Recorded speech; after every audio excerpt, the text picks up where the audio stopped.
Hello there, and welcome to the very first Mythic Championship for Magic the Gathering, formerly known as the Pro Tour. This is day one, and we're just going to do the standard portion, the last 5 rounds. How these work is there are 8 rounds, day one, and 8 rounds, day two. The first 3 rounds are limited draft. And the second half is 5 rounds of standard, and they do that both days. We're just going to focus on the standard portion of them because I don't do limited commentary. I think it's much less informative and a little bit more boring. So let's get into it. Round 4, standard, beginning. Looks like we got a little mono red versus Sultai mid-range. It's pretty much the best opening, Fanatical Firebrand. It's a very strong creature.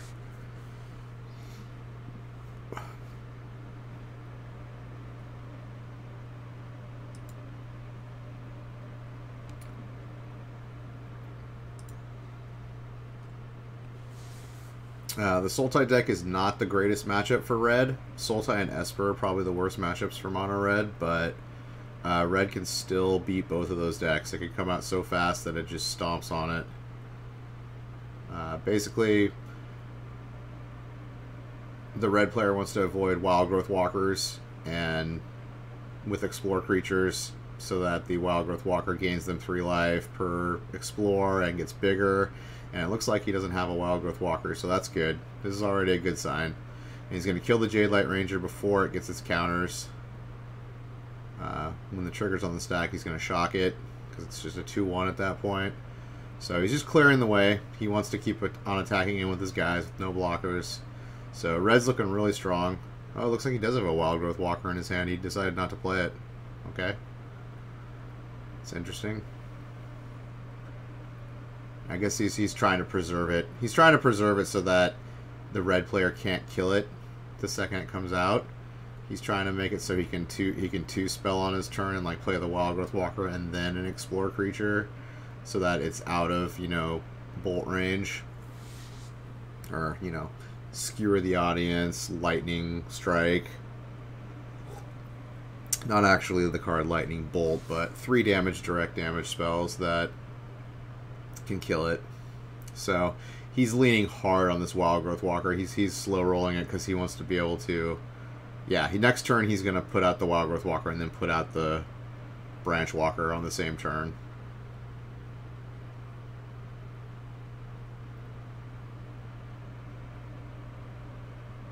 So Li Shutian, the red player's hand looks really strong. He's got a Chain Whirler, which he's going to throw out.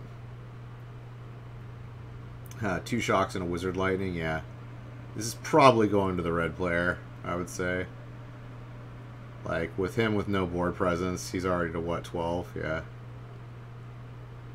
I think the red player's just gonna... Although, this turn he's gonna gain life. Oh, no, he's playing Hostage Taker. Oh, taking the Steamkin. That's a good play. That's heads up. That Steamkin's gonna become a 4-4. Or would have become a 4-4. So he's going to get rid of that so it can't swing in anymore. And even if he gets it back, it's still just a 1-1. It took a lot of the steam out of his Steamkin. Huh? It was the pun.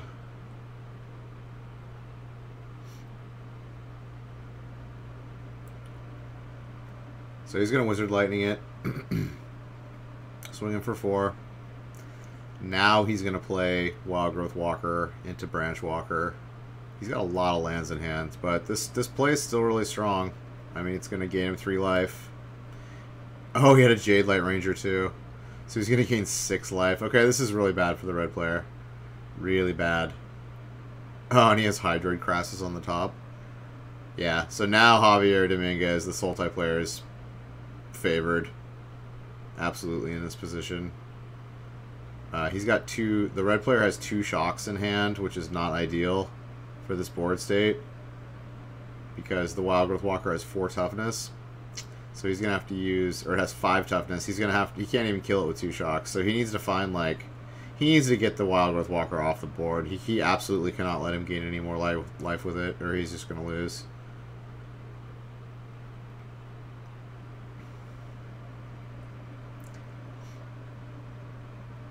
He's got 4 cards in hand, though. So, I mean, the red player could feasibly still win this game, but it's looking dire.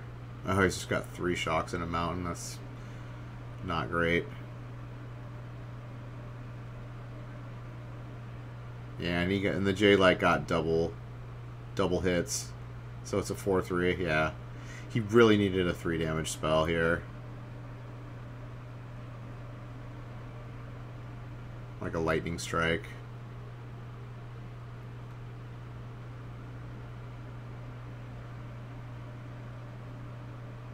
So looks like he's just gonna swing in with the...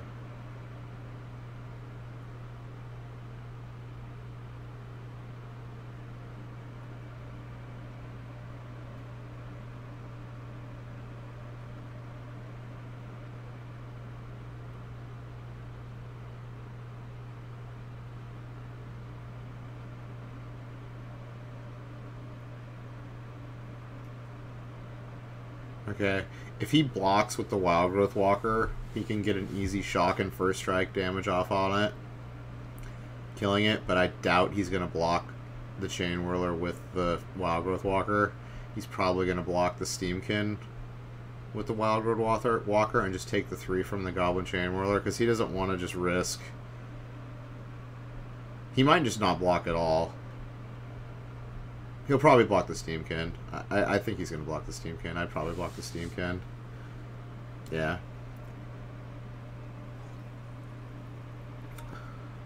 Because he's going to protect that Wild Growth Walker. Yeah, he's just blocking the Steamkin. So now...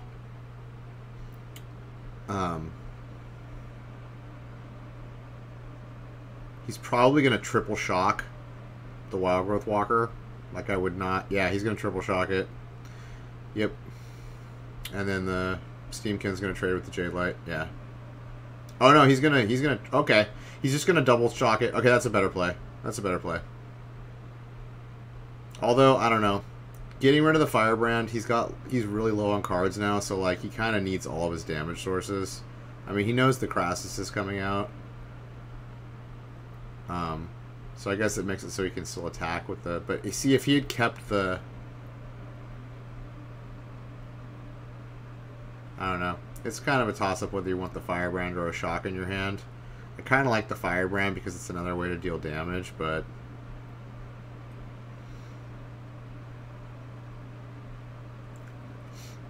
It's hard to say which is the better card to have. I guess the shock is hidden. Okay, that's good. That's good. Oh, did he draw Experimental Frenzy? That's great. He just needs to hope that... Oh, another Crassus. Gross. Yeah, this is the problem with this matchup. The Sultai deck just has so much life gain in it. Oh, cast down.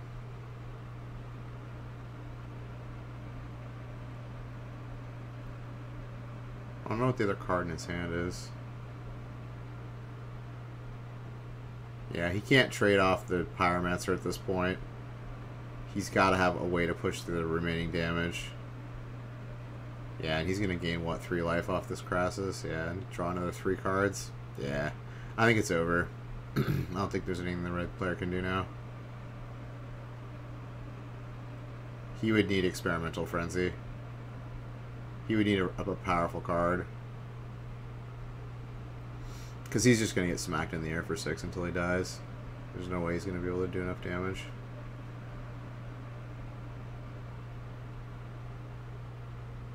Yeah, he's just got a full grip of cards still. Yeah, he's going to play another Crassus. Yoink. Gain 3 more life, draw 3 more cards.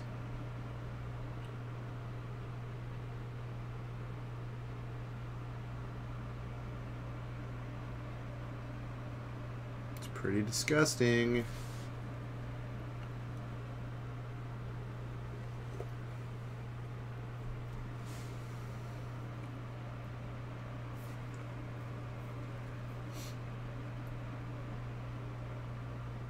So yeah, he just swung in for what, 9? Yeah. GG.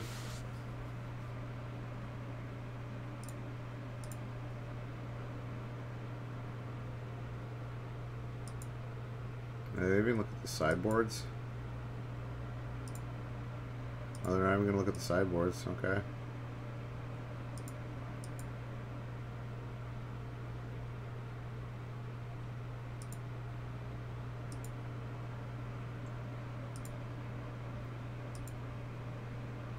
Yeah, I guess they're not looking at sideboards.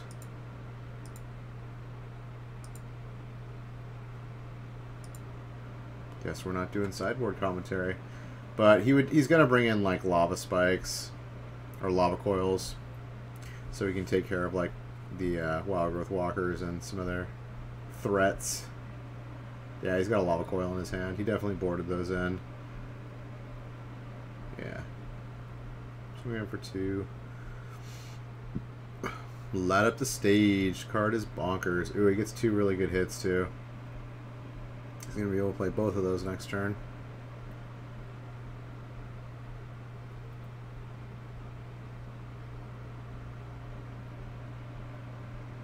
He's going to Wizard Lightning the Jade Light. Play the Pyromancer. Swing him for 2. Yep. It's disgusting. This is what this red deck can do. It can just freaking barrel over you.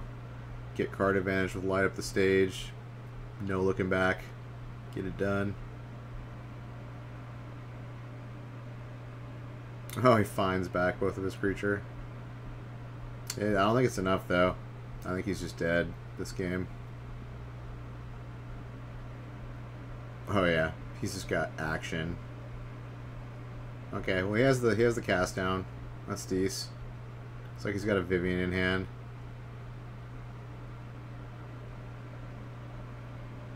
Yeah, I think Li Shitian. Oh, he dropped a land, though. He is getting flooded a little bit. The deck only plays like 20 lands. He's got 5 of them. So, yeah, he's going to play Jade Light and probably the other Branch Walker. Yeah, he's going to keep... Oh, he's not going to keep the Vraska's Contempt. Wonder what he's digging for. Oh, he's dressing. That's good play.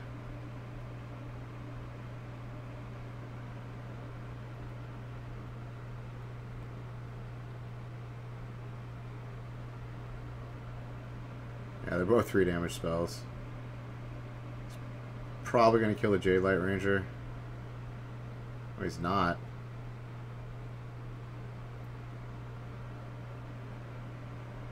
I guess he can wait until he attacks, and if he rip 2 burn spells, then he has to like do a bad attack and block the Chain Whirler.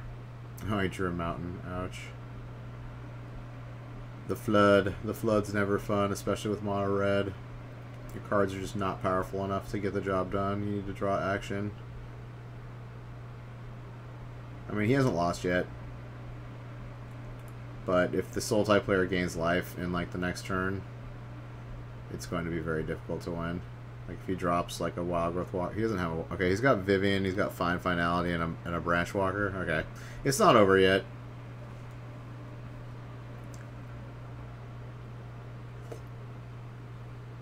Okay, he's opting to save his burn spell because he wants to be able to just face him to death. He's trying to get a rip a burn spell off the top and do 6 to his face if he decides not to block here. So Dominguez is... Oh, he's going to take it. Okay.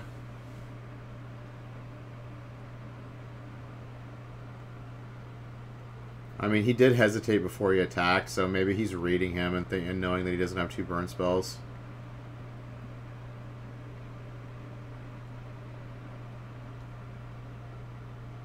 It's pretty heads up if he's reading his opponent like that, especially at this level of competition.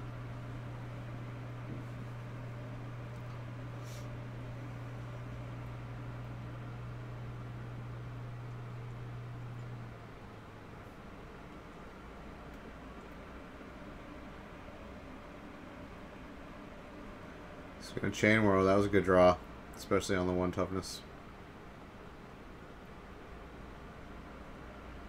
Oh, he drew the cast down. Ouch. Alright, well. Got Vraska's Contempt. Ouch. This might just be over for the red player again. Yeah, he flooded out. He got pretty unlucky. He was like, if he had drawn one action card, just one action card, like pretty much any card in his deck beside a land, he would have won this game. They still have him at like an advantage to win. I don't think he's at advantage at this point. I think he's at disadvantage with what's in his hand. Yeah. After Vraska's Contempting, going up to 7 life. Yeah, he drew another mountain. Yeah, this is just terrible. He's flooding out hardcore.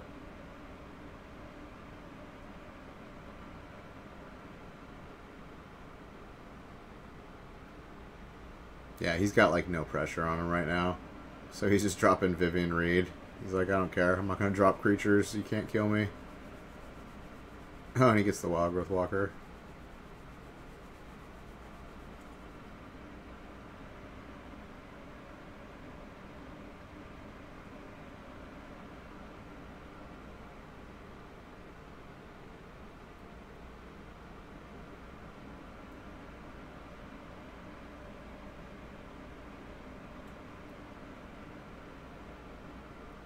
We drew Experimental Frenzy. Yeah, but Vivian can just destroy it. It's so harsh. So harsh. Yeah, Experimental Frenzy feels bad against these decks because they both have, both this and Esper have enchantment removal. Main deck. So you play it, you spend your 4 mana and they're just like, Mortify, destroy it. Vivian Reed, -3, destroy it.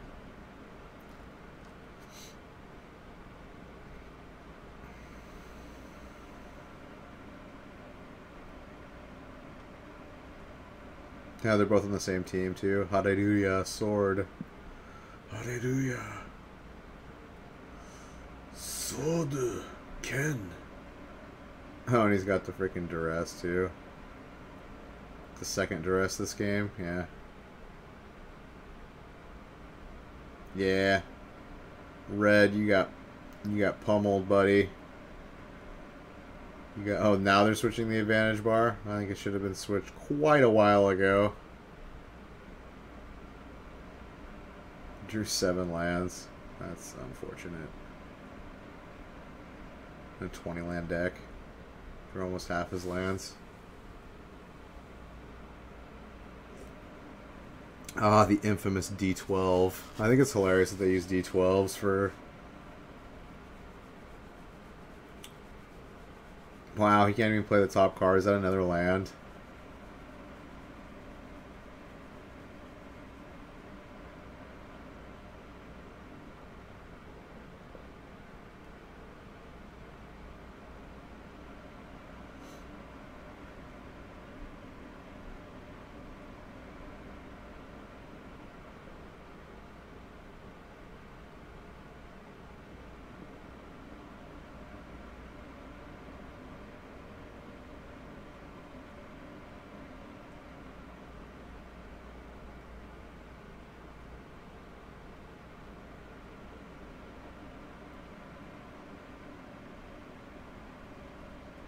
Oh, he's gaining 6 more life. Yeah, this is over. This is so over. I've been in this spot multiple times. Many, many times. This is when I scoop at this point. But, I mean, maybe if I was at the Pro Tour, I wouldn't scoop at this point, but I probably still would. There's no way he's winning now. Like, 0 chance. He's back up to 20 life. Yeah, kill that Experimental Frenzy. He couldn't even play what was on the top. Dude, I bet it was another Experimental Frenzy on the top of his library. That's like the only card he couldn't play with 3 mana. It's the only 4 mana card in his deck. Because he didn't play a land, so it's not a land. It's probably another Experimental Frenzy. Wow. Yeah, this is over.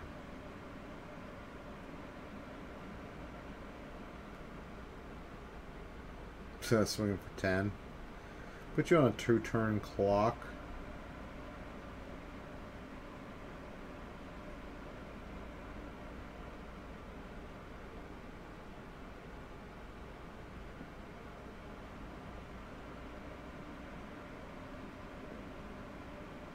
Yeah, it was an Experimental Frenzy on the top. That's why he couldn't play it. Ouchies. Oh, we got another Tomoharu Saito. Oh, it's another red versus Sultai.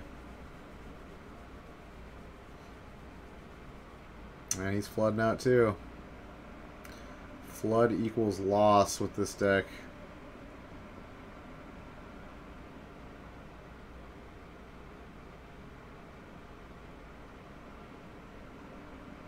I guess this team is either playing Sultai or Mono Red. Looks like they're half and half, maybe? I don't know.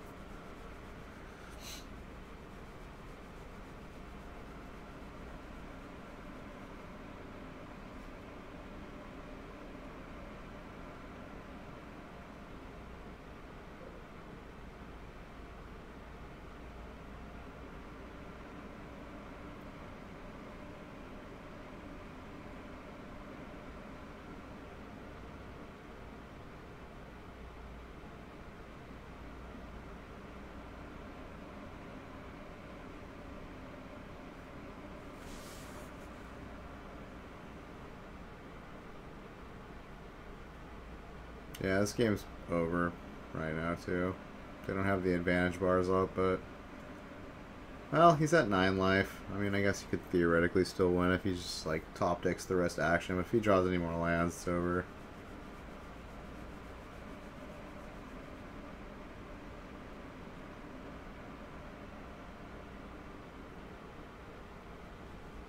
I do respect those mountains, though. Those are pretty cool mountains. Okay, he's got the lava coil for him.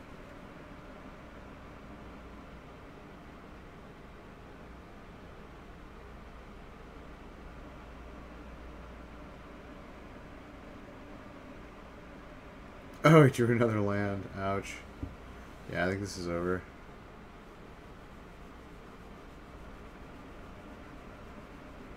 Yeah, he's going to gain 6 life. Yeah, we're going to fast forward this match. There's no way the red player, he can just... Yeah, it's over, dude. Alright, next round. Round 5. Incoming.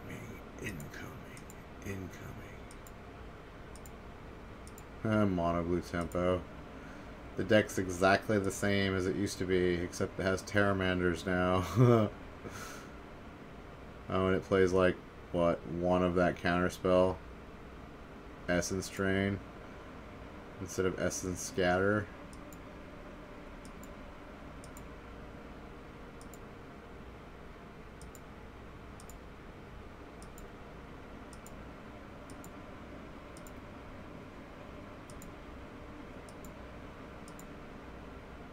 Alright.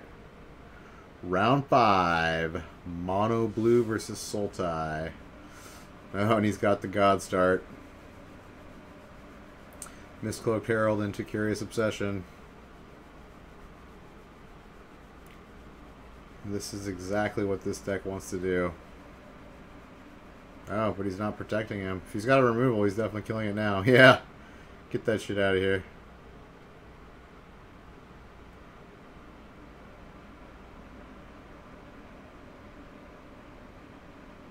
Is he going to chart a course? Yeah, he's probably going to chart a course here. Oh, he's got a stamped chart a course. They're actually worth like $250 or something in paper. So they're actually worth like a decent money for an uncommon.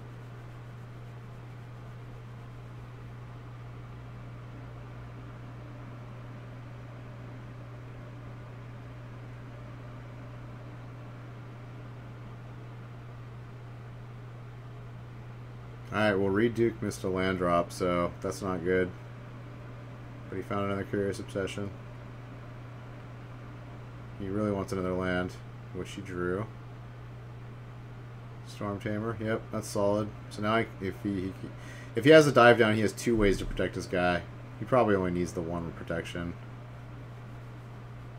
I doubt Minguchi has double cast down. Yeah, he's got a Vraska's Contempt in his hand.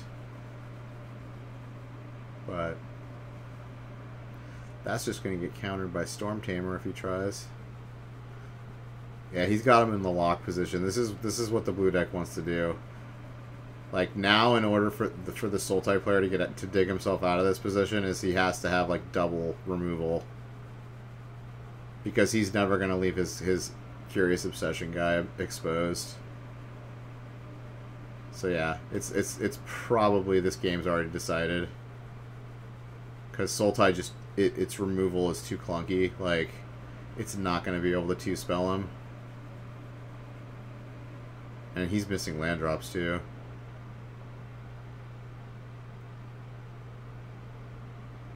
Oh, he could race him, though. Wild Growth Walker does gain you a lot of life. So, Duke's thinking if he wants to counter it. Oh, he's going to opt in response.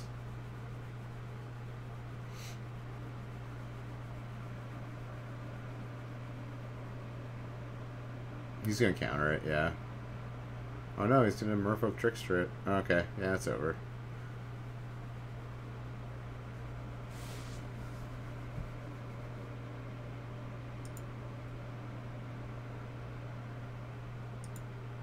So they're not showing sideboard? Really? They're not going to show sideboard at Pro Tours? That's really interesting.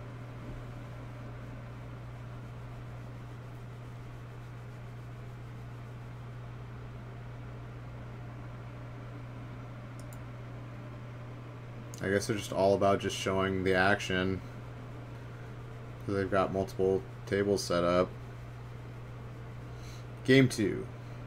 Ooh, Jerry T, 3-1. Go Jerry T. I love Jerry T. He's a good guy. He's a good guy. Super friendly. I've talked to him at GPs before.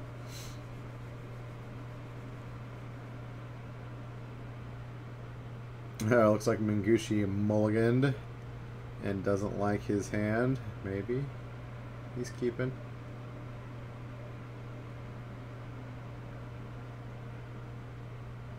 Oh, looks like Duke has the same start.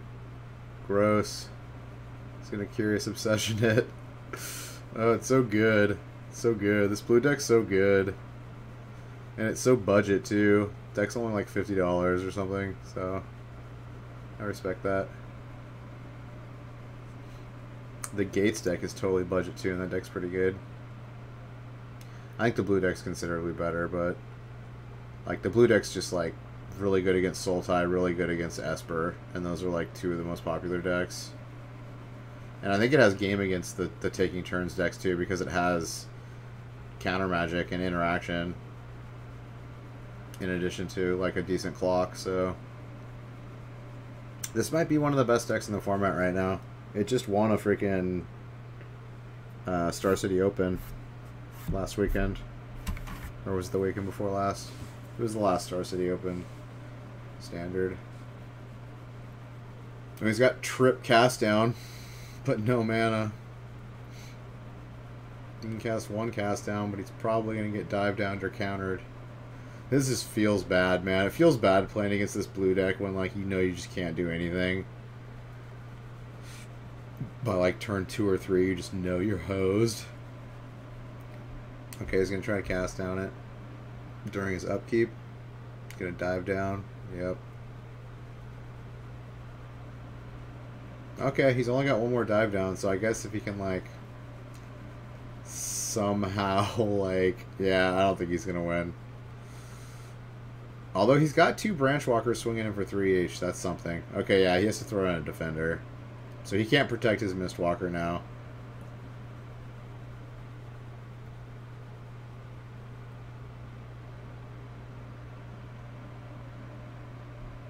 Okay, he drew a land. Yep, Cast Down. Okay, he's going to race. Boom. Yeah, he's got him on a 2-turn clock.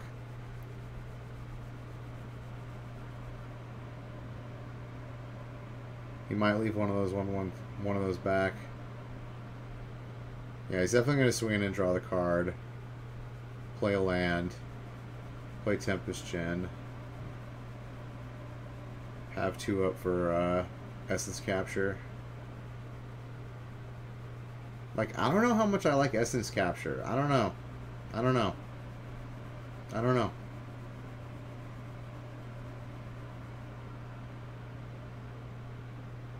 Oh, he's definitely going to Essence Capture this, for sure.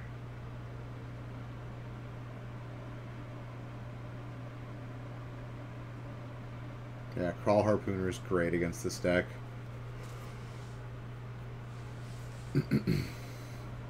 I guess this is post-board, so it probably doesn't have that many Essence Captures in the main deck. It probably has like 2 in the sideboard, which he brought in against Sultai, because Sultai is mostly creatures. And it's just such a super tempo card. Like, it puts a counter on one of your guys, too. Although Reed's up against it. He's got to find something. I can't believe Minguchi came back from this. It was the 3 cast downs. That's what let him come back. Like, you want removal against this deck. You want a lot of removal. Nobody's going to take his guy. Entrancing Melody. Yep, he's going to leave that Essence Capture up. Alright.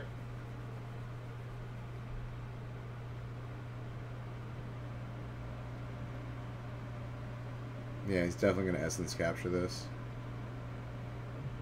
He doesn't have the win on the swing back, though. He'll put him to 1. Oh, no, he's going to gain 2 life.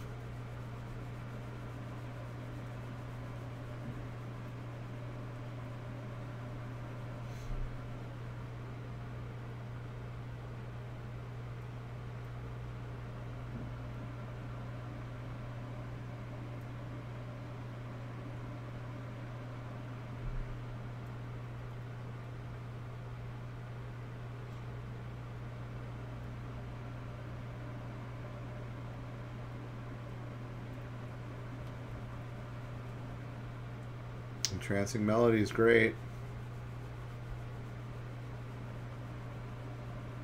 So yeah, it's probably going to be the blue player. Minguchi almost came back, though. If he didn't have that Entrancing Melody, he'd be in a much worse spot, if not dead, right now.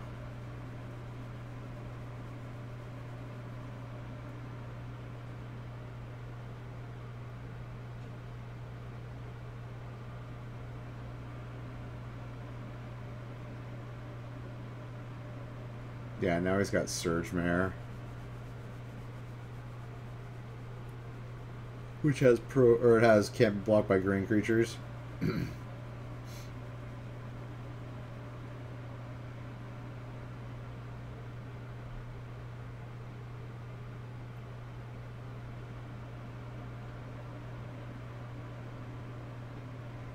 GG. Dude, that blue deck, man. Blue deck is the Esper and Sultai killer. Esper and Sultai killer. Now, red is good against this deck. So, like, he wants to avoid, like, the mono-red matchups. Like, that's the bad matchup for blue. Oh, we got the Rakdos mid-range. Oh, wait, is this Rakdos mid-range? Yeah, it is. It's got the Siege game. But it's also playing Theater of Horrors, which is great. Super great card advantage. It exiles a card every turn, and then if your opponent loses life, you can play cards underneath it that turn. And then it's also got the 1 red, 3 colorless, deal a damage to target opponent or planeswalker. So yeah, it's got a self-activating ability on it. The card's great. I love the picture too. Look at that. Crazy, like, demonic, thorn-whipped fucking she-demon. Flames all around her. It's badass. I love all the Rakdos cards. They're awesome. The artwork is so good. Another Theater of Horrors. Yeah. Although he does have Carney T out. Carney T can do some damage, but he's going to get team blocked. He's going to get team blocked in a big way. Look at the unicorn sleeves. Oh, it's Jerry Thompson. Yes. Jerry Thompson always uses the awesome sleeves. I love it. I love it. He always has like he has the zombie sleeves. The Pro Tour one, they had like the cartoon zombie sleeves. He's got the unicorn sleeves. Love it. Love it.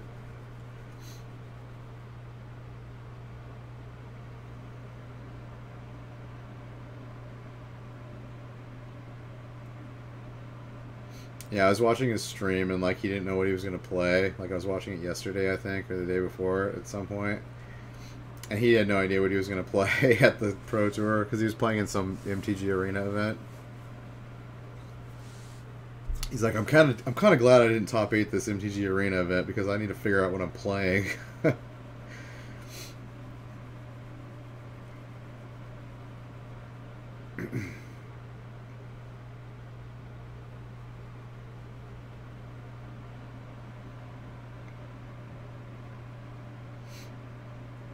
Yeah, he didn't swing with Carney T. Carney T would just get eaten up by team blocks.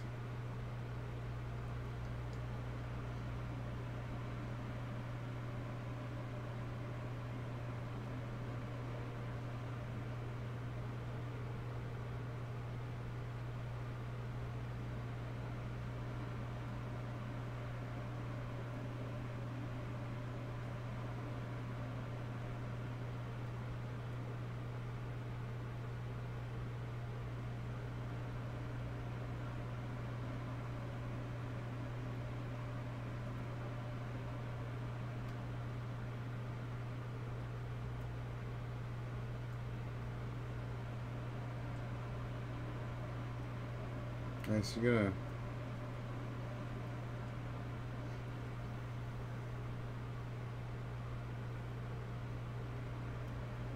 He's got the Siege Gang and 2 Goblins, so...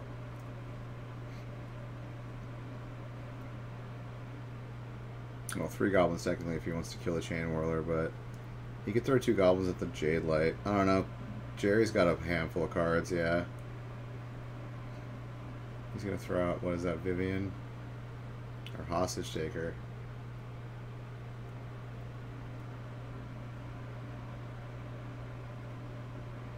Well, he might grab the Chain Whirler and play the Chain Whirler, kill the 2 Goblin tokens. Okay, maybe he's not going to do that.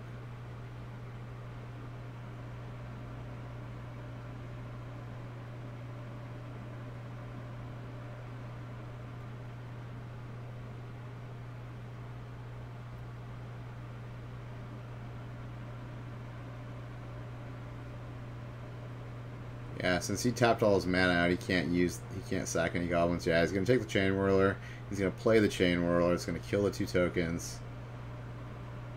Really, he's not gonna play it pre-combat. Wow. Okay. Oh, he's gonna wait so he can block with the Phoenix, dude. Heads up, Jerry T. That's why Jerry T's a pro.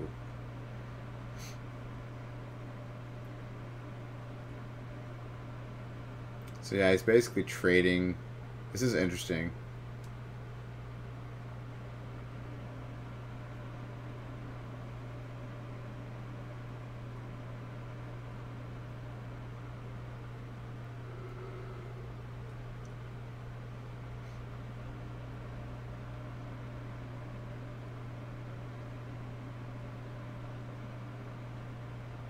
No, you should block with the tokens. If you want to keep a creature, you have to keep the Siege Commander. Yeah, there's no other... Because he's going to play the Chain Whirler afterwards.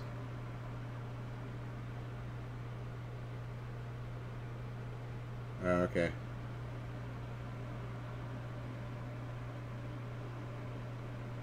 So he didn't want to take any damage.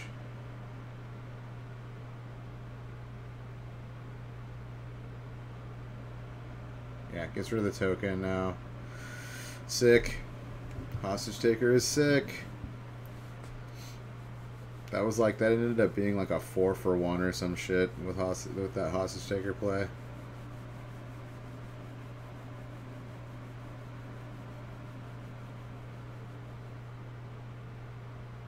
Can you play lands off of Theater of Horrors? I think you can, can't you? Or maybe it's cast. If it says cast, you can't play lands. Light up the stage, you can play lands, but you might not with Theater of Horrors.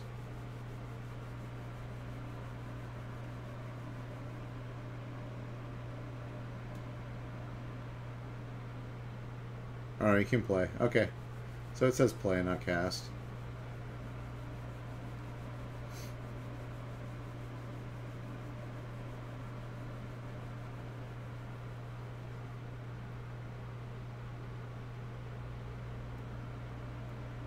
Already played the Rix Mahdi Reveler. Discard a card to draw a card. The spectacle on that is 1 black, 1 red, 2 colorless, and you get to discard your hand and draw 3 cards. So it's like Bedlam Reveler. It's pretty sick. Yeah.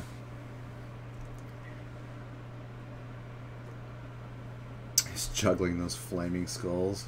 So good though.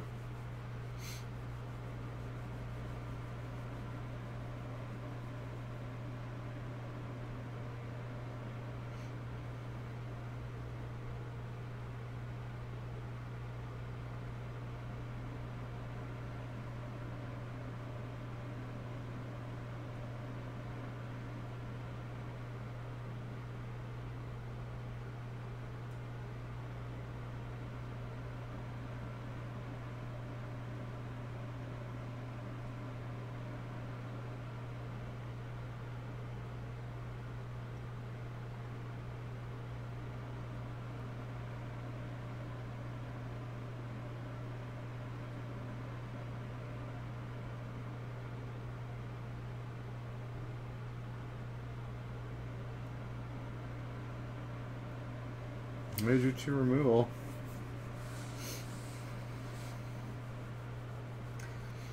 The problem is Vivian. He needs to get Vivian off the board. It's just gaining him card advantage every turn. Oh, he's got 2 Theater Horrors, man.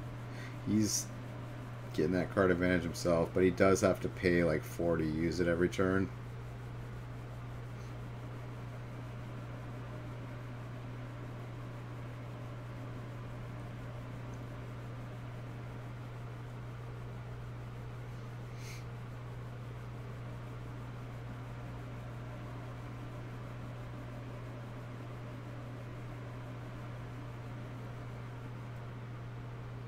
And he's like, here you go. That's yours.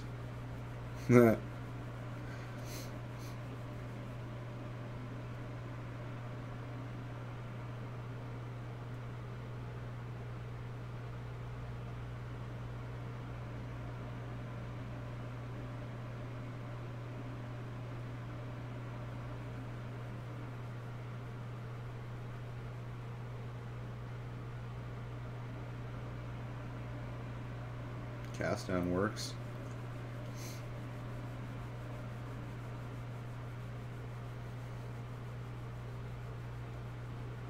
Oh, that's gonna get spell pierced. I mean, really? He's not countering it? Wow. I mean, he's got so much mana out. Like, when are you ever gonna be able to use spell pierce? That's crazy.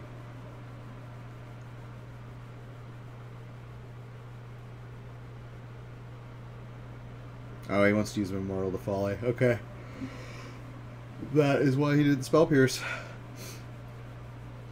Get back that Hydroid Crassus. Reload that hand.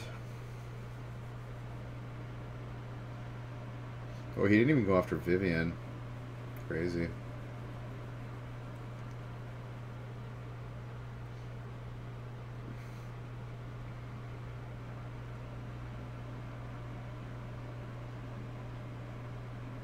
I wonder why he didn't go after Vivian.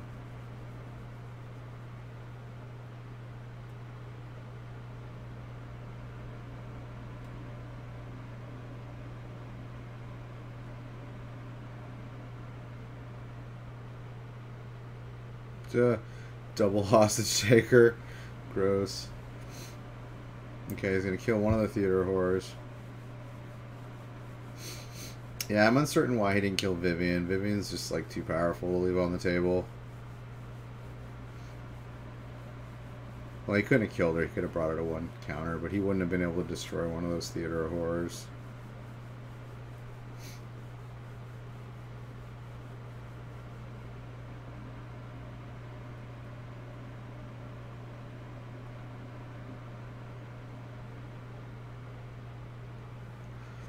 Oh, he's got Angrath.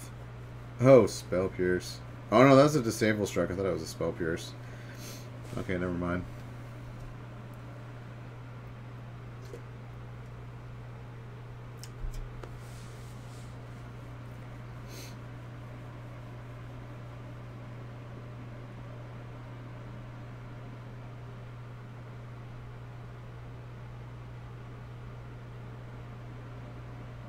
Really, he did damage to his face again and not to the Planeswalker? Okay.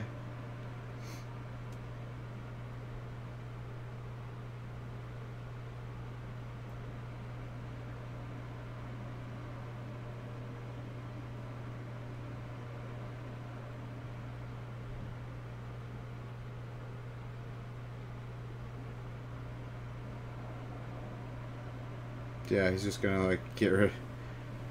You've got no cards in your hand, man. Now you've got no card advantage cards in play.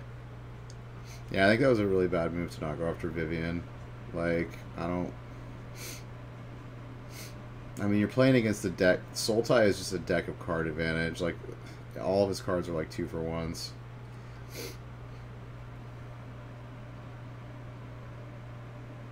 Yeah, I think that was misplayed. I think he should have gone after Vivian and not after his life total. Yeah. Like, Vivian has the power to kill your enchantments. Like, it's just... Maybe he forgot that Vivian can kill enchantments. I don't know.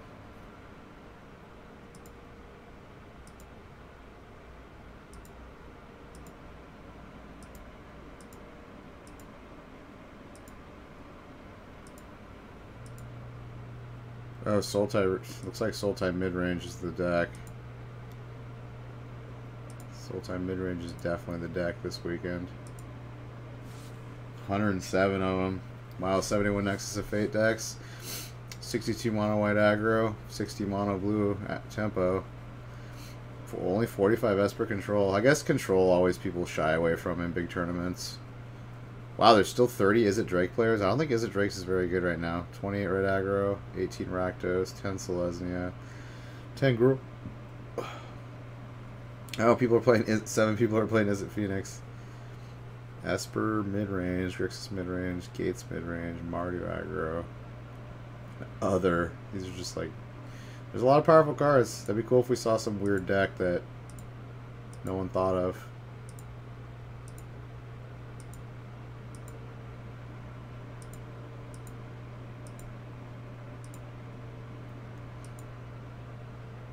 Alright, we have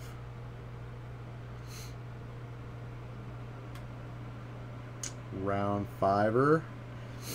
Round 6. Let's go.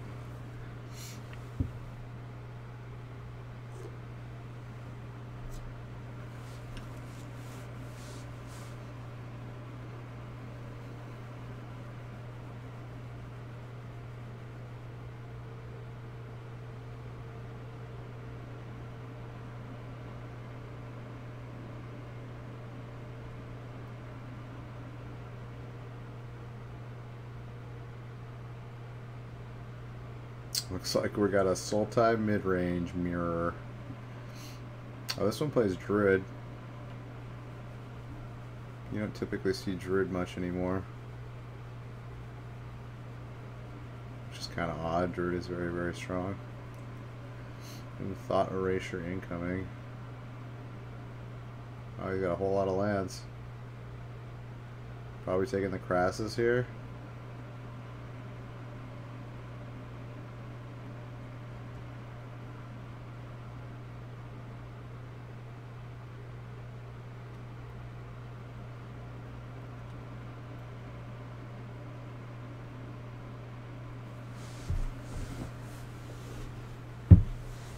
Yeah, he takes the Crassus.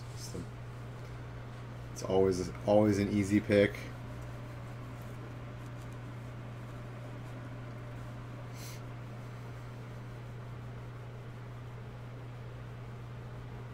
Oh, the white Borderland. Gross.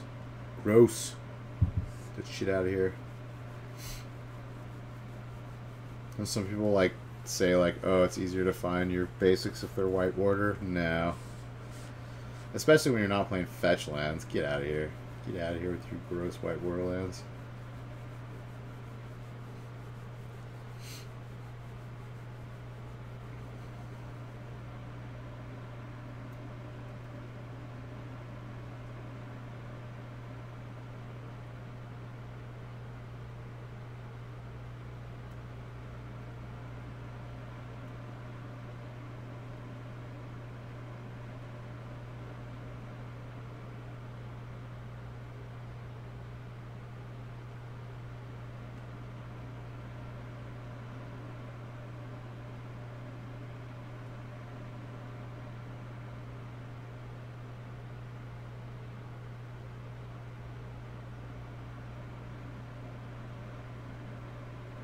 Yeah, he knows he has a hostage taker in his hand, so he doesn't want to play anything that can get taken by a hostage taker, so we kind of have this standoff. Well, I guess he's going to play something.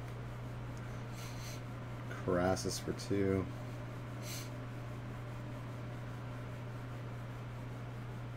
Nice, you got the land. That was good. Oh, Vraska. I think he's going to throw down 6-drop Vraska. Or maybe just a Hydroid.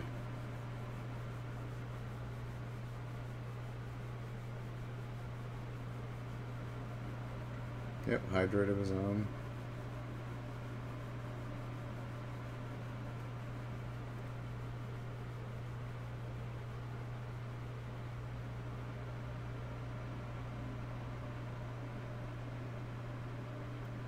Thief of Sanity. Wow. Main deck. Okay. It's a little bit different build. Not all of these play Thief of Sanity. In fact, it's probably less of them play Thief of Sanity. He's also playing the Incubation Druid, which not a lot of them are playing now. Yeah, it looks like Biogenic Ooze has kind of disappeared too. Maybe still a sideboard card. But I remember people were all over that card when the set first came out. Probably because it's 5 mana. Like 5 mana is... If you're going to be spending 5 or more mana, you want to throw out a Hydroid Crassus. Or like a Planeswalker that does a lot. Oh, I still think Biogenic Ooze is really strong. But it can get countered, I guess. And there's no ETB on it. The trigger happens at the end of the round.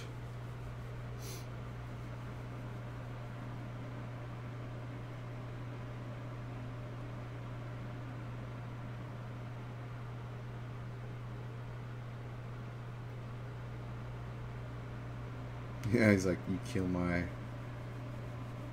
Crassus, I will kill your Thief of Sanity.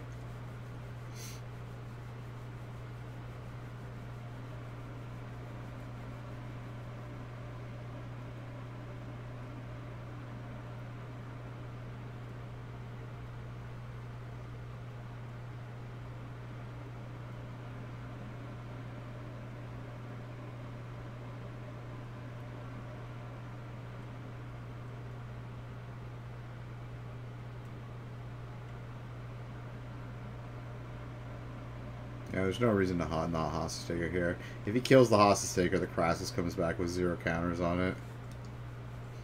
Okay, he's going to kill it before it actually takes it.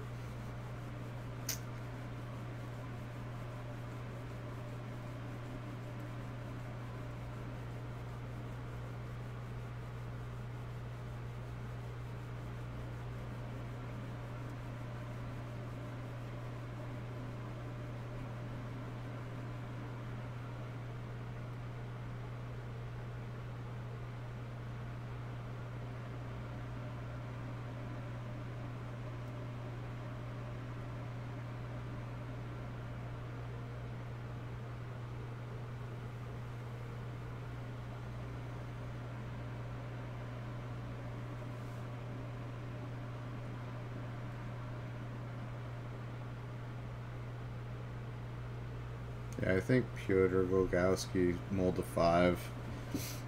So he's in the thick of it now. Just doesn't have the card advantage. Oh, he's gonna Hostage Take or something.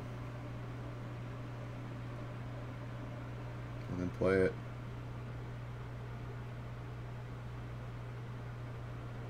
Gross White Borderlands.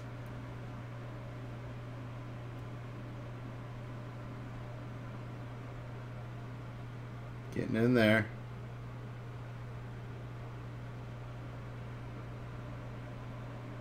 I mean, he's probably going to throw in Vraska. I guess he could throw in Hostage Taker again. Maybe he doesn't want to show him that Vraska's in the deck.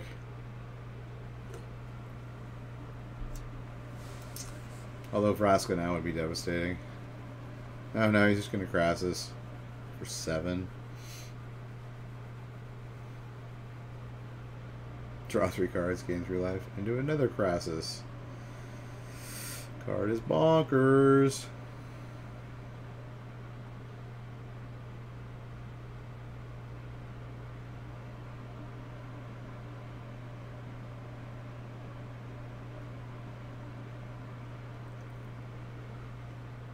Does that look like 2 lands in Pyotr's hand? One of them's land. Not looking good, buddy. Not looking good at all.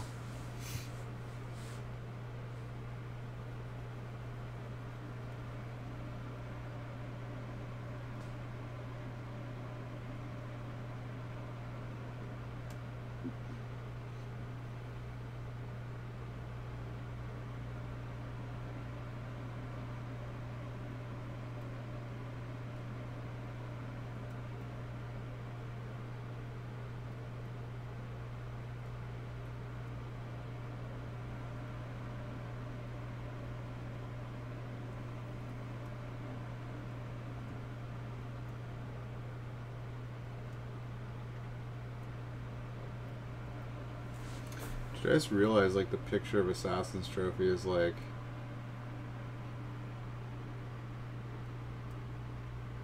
it's like gigantic. Is that some like huge thing that he killed? That's crazy. It's like some giant sphinx that's like bigger than that like landscape. That's the trophy. That's crazy.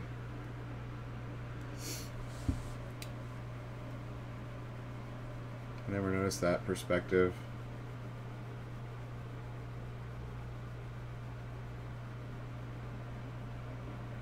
Yeah, it's some Azorius like griffin thing. Sphinx. A keepsake for Vraska. Yes.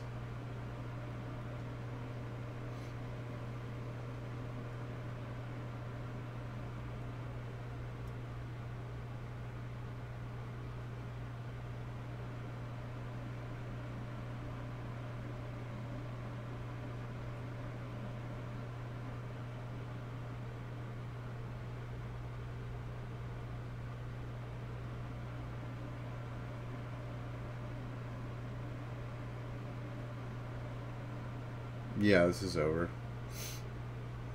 There's no way he's racing him now. Wildgrowth Walker sealed the door on that one. And then Vraska comes out. Yeah, scoop him up. GG.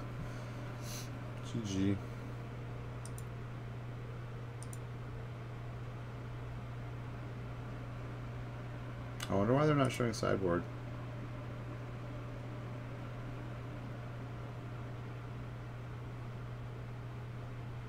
It looks like Esper control versus mono blue.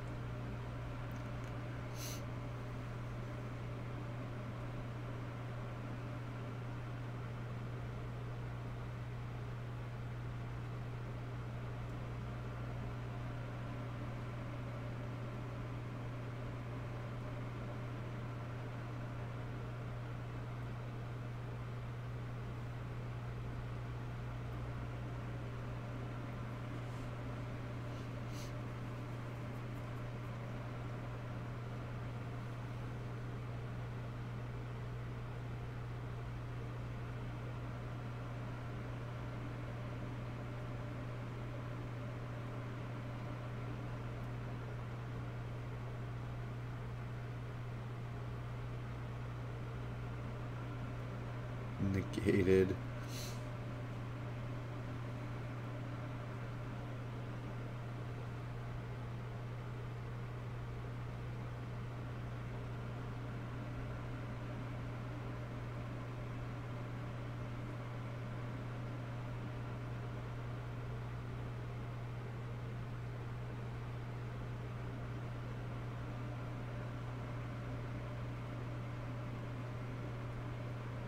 Gross. Mono blue.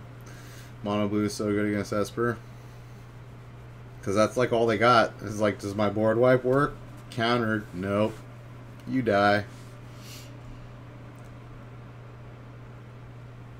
That's pretty much how it boils down. You need like a lot of cheap removal against the blue deck, which mono red. Mono red's like the natural enemy of the blue deck.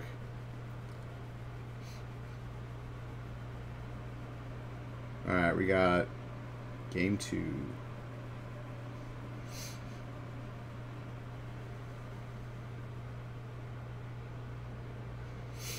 The Soul Time Mirror.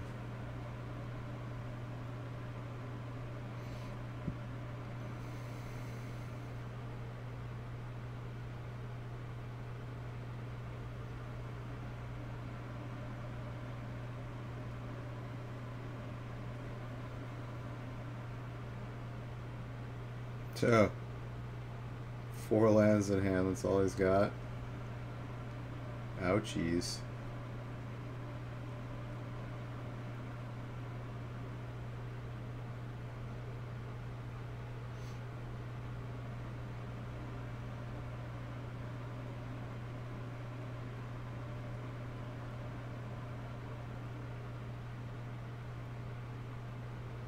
Incubation Druid.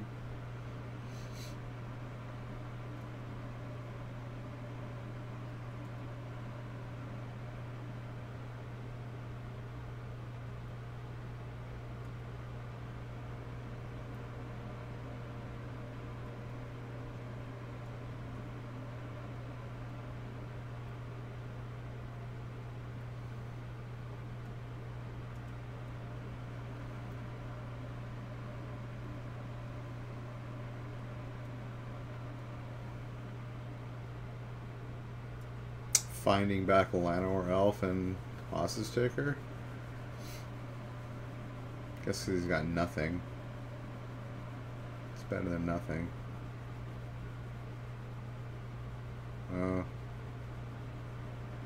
Is that gonna Vivian Reed?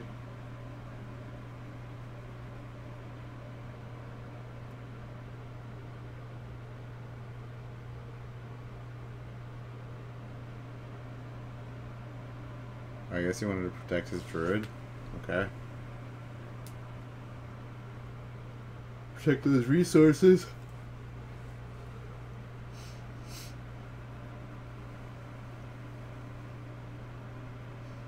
Okay, now he's going to drop Reed.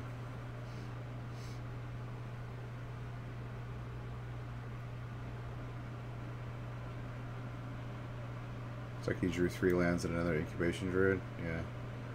Could take a land.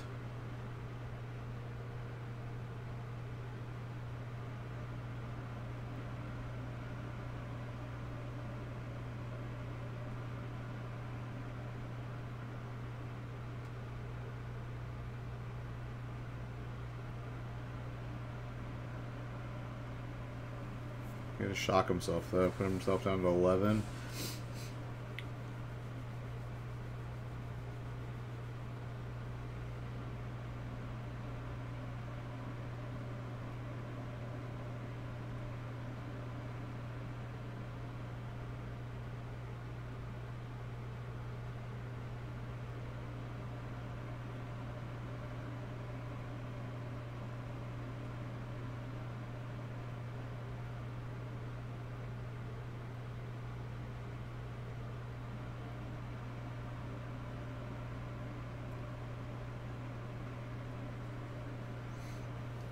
Alright, well he's got the mana to adapt one of them.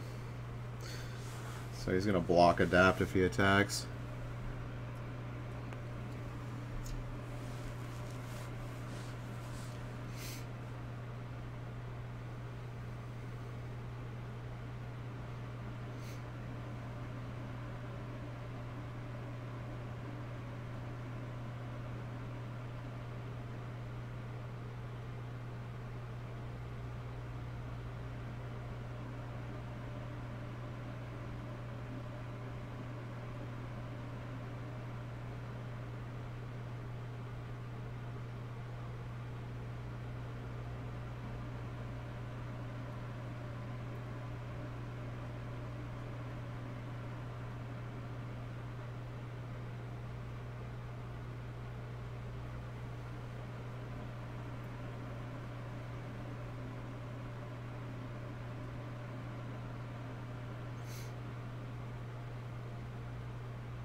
Yeah, let's just sit back and protect the Vivian. If he doesn't take out the Vivian, he's just going to lose from card advantage. I guess that's the right play. Yeah, he's just scooping. He's like, yeah, there's no way I'm winning at this point. Card advantage is too much. Alright, game 3. Back it up a little bit. Looks like Llanowar Elf. Into the Llanowar Elf. Into... Oh, he missed a land drop. Ouch. Okay, he got it though. He's still a land behind though. Oh, Thief of Sanity is getting in. Gross. Thief of Sanity is so good. What was that? Vivian Reed, land, and Essence Scatter? Or no, Disdainful Stroke.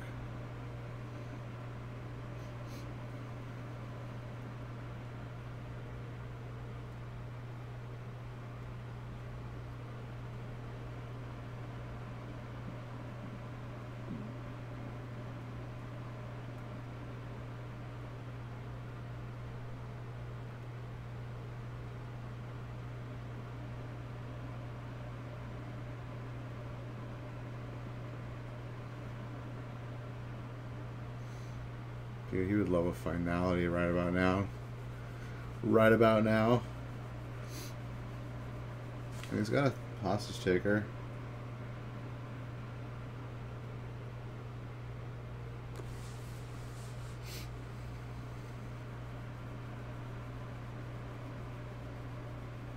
taking the Llanowar Elf? What?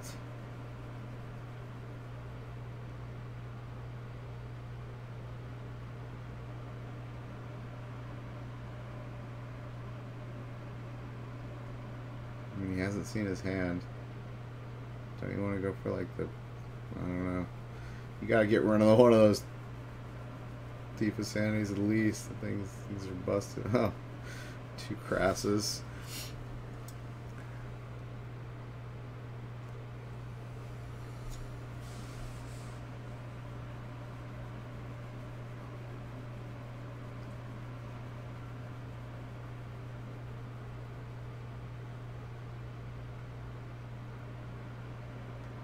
Gross.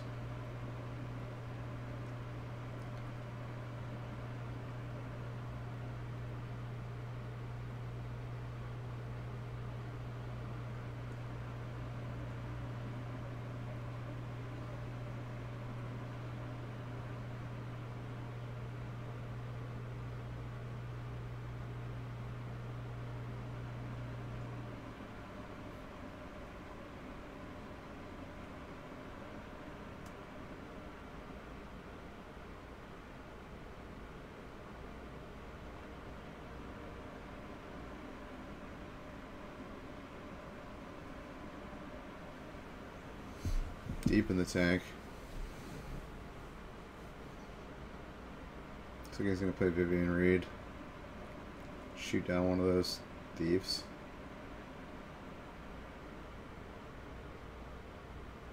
But nope. Disdainful stroke. Get wrecked.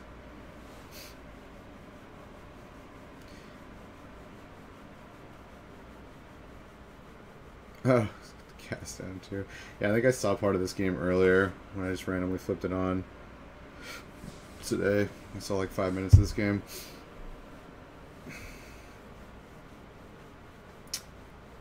Thief of Sanity is brutal.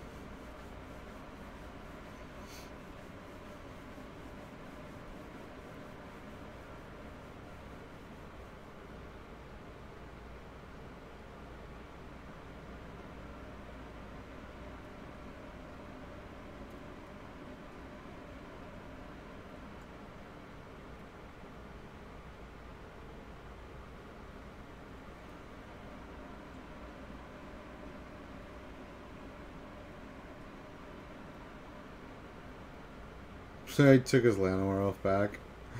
That Llanowar Elf's been hostage taken twice. It's hilarious. No, it's my Llanowar Elf. No, it's my Llanowar Elf. Who are you? Who's the daddy and what does it do? I'm coming day and night.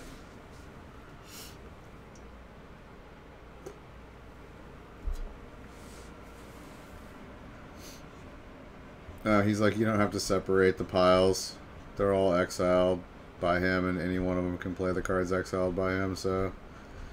He's like, that's fine. I want to keep them separate.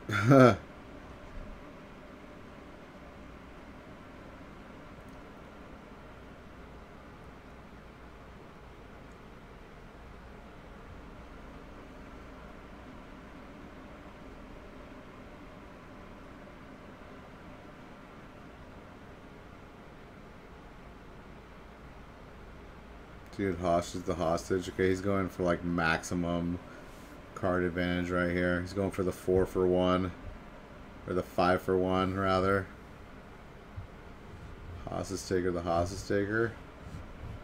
Hostage taker, something else. Play that something else. 5 for 1. 5 for 1. Boom.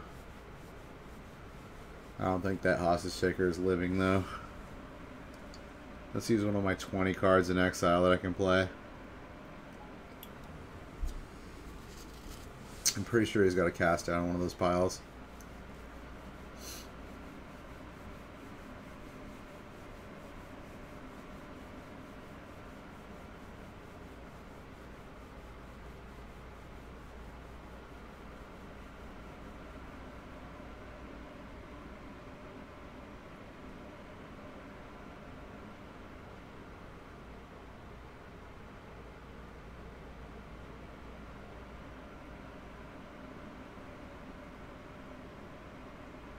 Yeah, he's like, I've had enough. No need to play my last turn.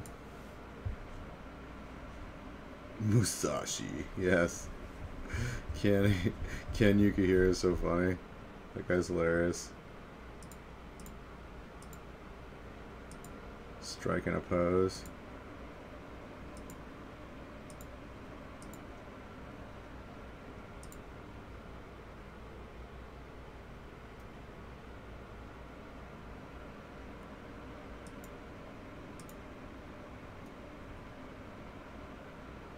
Alright, round 7. Dude, Chapin. Patrick Chapin. The Chapin, dude, boom. The old school original Patrick Chapin, what?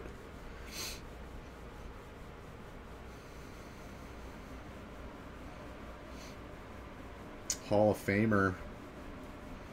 He's a Hall of Famer.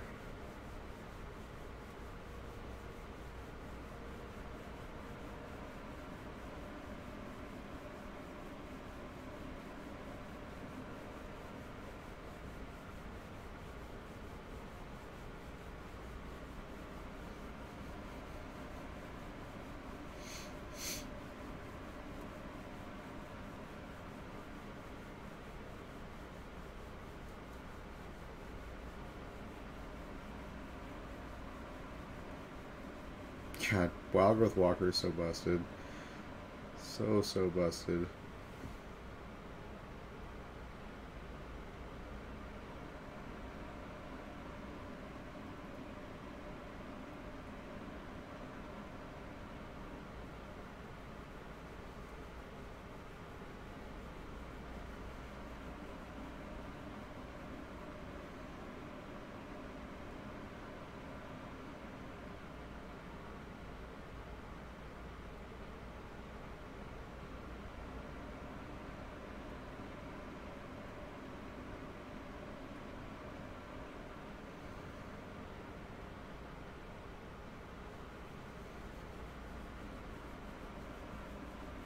He's got 2 Vivian Reeds in hands too.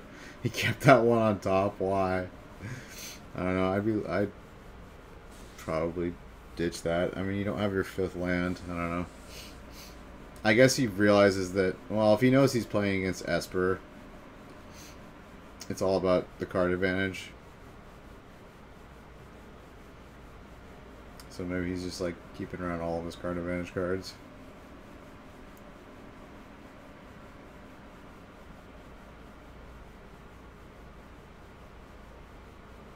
Yeah, he knows he's playing against Esper. He saw both. He saw all 3 colors, so that's probably why he kept it.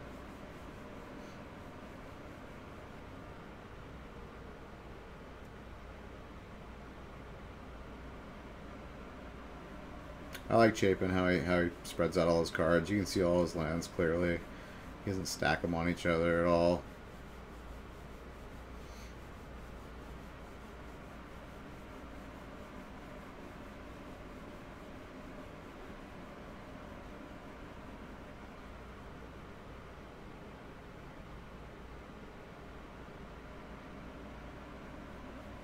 Yeah, he still hasn't found his 5th land. Not that he's going to land it. Looks like he's got a bunch of negates and counterspells in his hand. Oh, he's got 1 negate. Chemist's Insight, Absorb. He's got 2 counterspells. That's also probably why he kept the Vivian on there, because he knew he was playing against counter magic.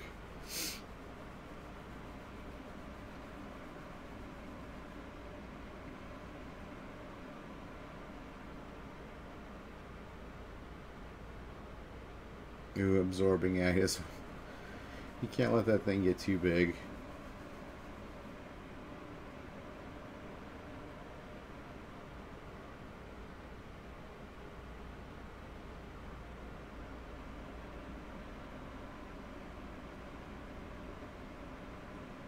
I think he's going to have to fire off Kaya's Wrath.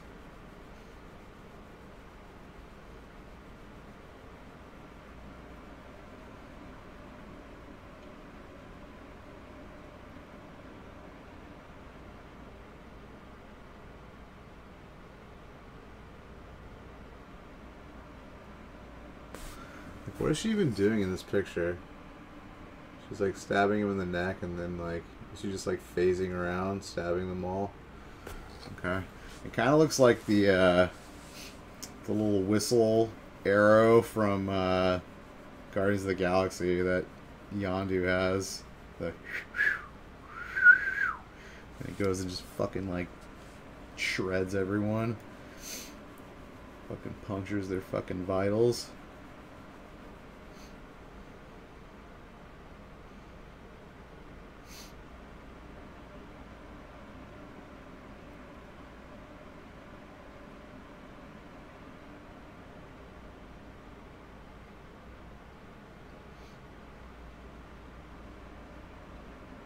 He's just hard casting Hostage Taker to deal damage because he's at 4 life.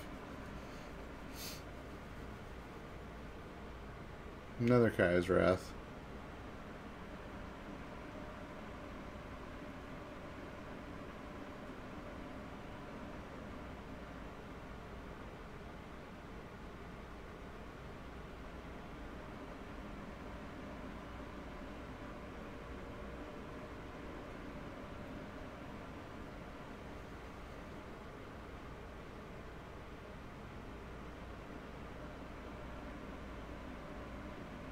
Oh, he's gonna get that last Vivian. He knew exactly what he was gonna take.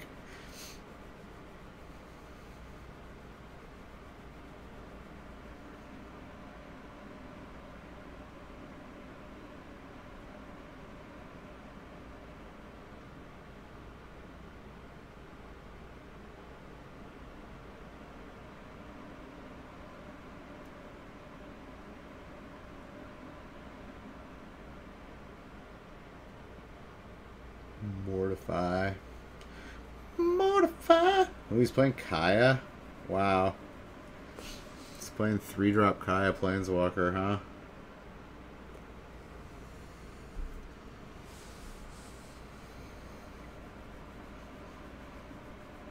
I guess it's a win condition. The exile target non-land permanent. I guess it works against aggro. I guess this is okay against like mono red.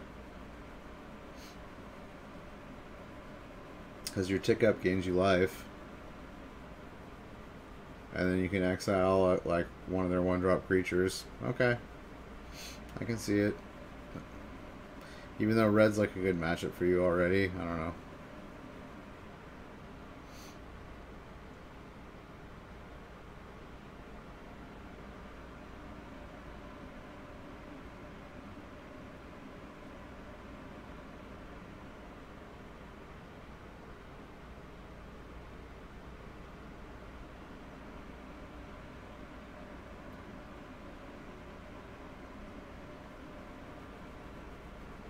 Oh, Mortify again.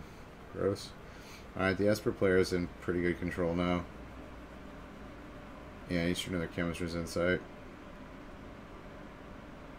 Not looking good for Sultai at this point.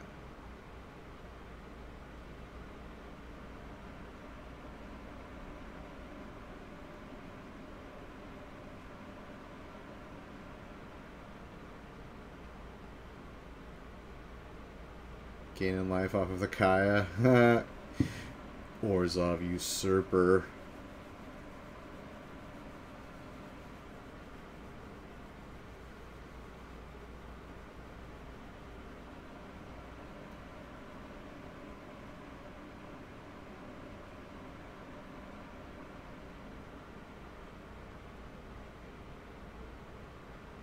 Uh-oh, Teferi. Teferi's coming out to play. Have double Planeswalkers.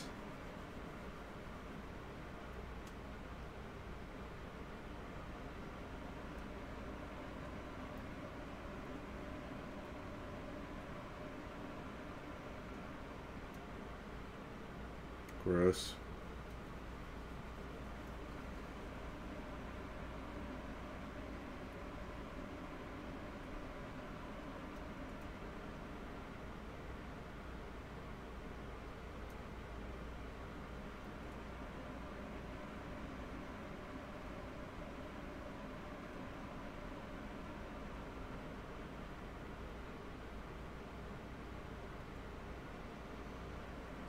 Yeah, I don't see him coming back from this. I mean, even if he didn't have Kai on the board, like, just Teferi himself is just enough to seal him out of this game. Exiling the whole graveyard. I guess it's a finisher, too. You just keep exiling cards until you can deal enough damage with the ult. Okay. I mean, typically probably have to ult twice because they're not going to... I mean, I guess if it's endgame, yeah, you could do it. You could definitely do it. I can see an argument for Kaya. I thought she was pretty bad, but I thought Dovin was bad too. I thought she was worse than Dovin though, definitely. But each of them have their place, I guess. I mean, 3-drop planeswalkers. It's hard to argue with 3-drop planeswalkers. Like, they have to have incredibly bad abilities to not be playable. In standard, at least.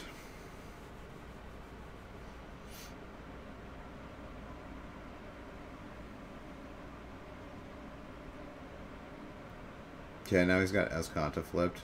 This is just painful now. It's time to scoop him up, Chapin. Time to scoop him up. I know you're undefeated, but...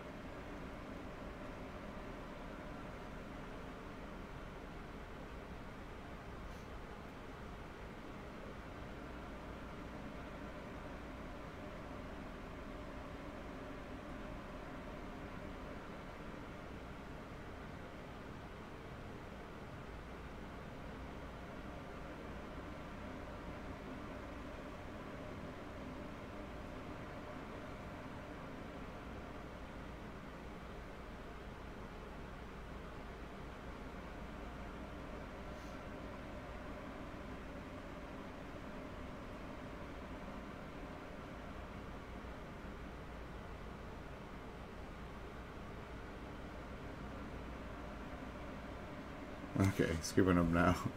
It's like, oh, there's another land.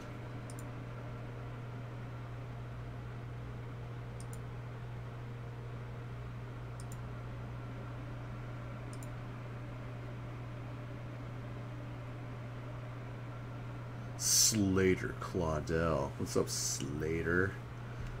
My name's Slater. Dude, he's playing Direfleet Daredevil in mono red, huh? It's gotta be a sideboard card, right?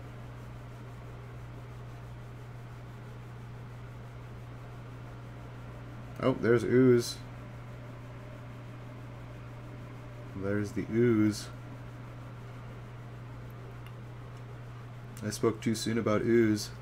The biogenic Ooze has not left the building yet.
Oh, he's only at 4 life, like...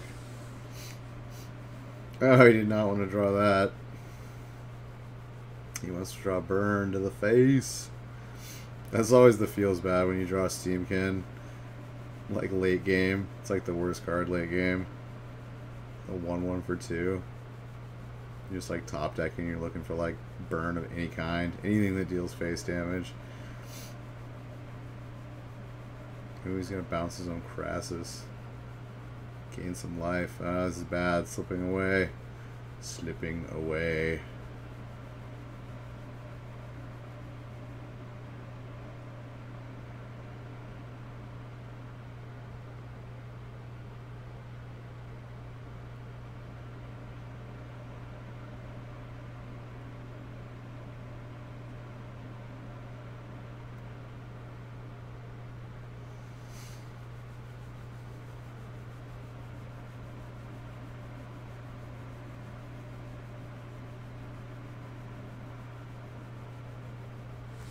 Dude, this Crassus is going to be gigantic.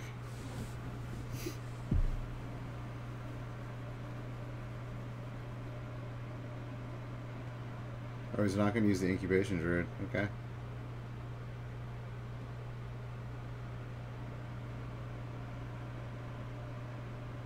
Could have gained 2 more life and drawn 2 more cards.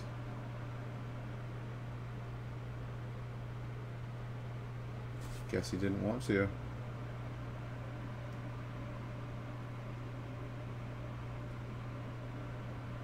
Oh, he's Nexusing. That's why.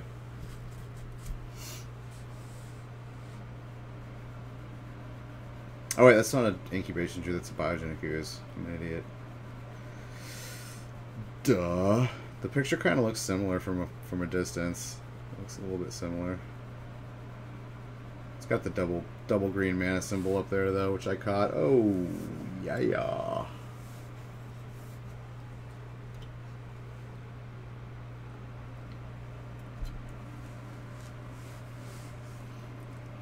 Yeah, Biogenic Ooze is great for a deck like this. The Nexus of Fate deck, just you get more oozes, getting more counters on the oozes. I don't know. I guess Hydroid Crassus does the job just as well. But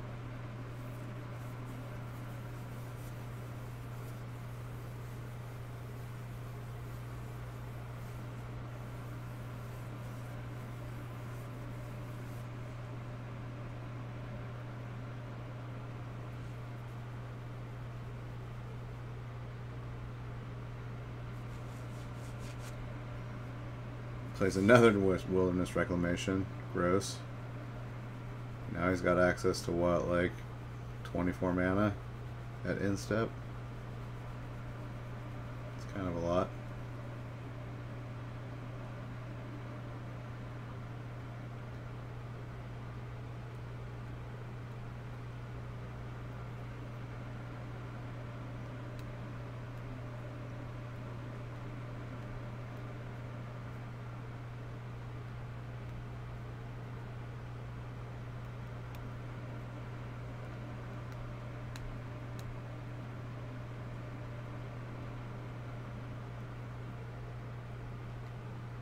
So he's deep in the tank about attacks.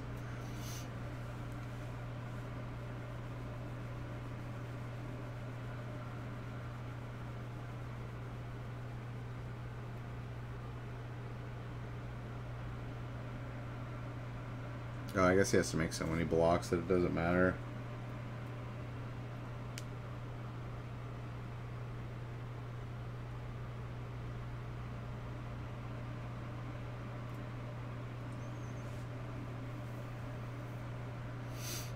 The beta lands. I want beta lands. I want to play set of beta lands. I used to have beta lands back in the day. Back when no one cared about them.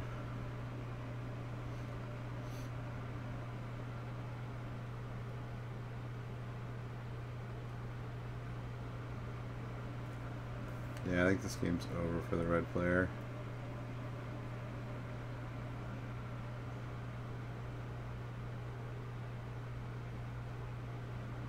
Yeah, they need to ban this card, Nexus of Fate. It was just a poor design. It was dumb that they made it a box topper. Like, just everything about that card is just wrong.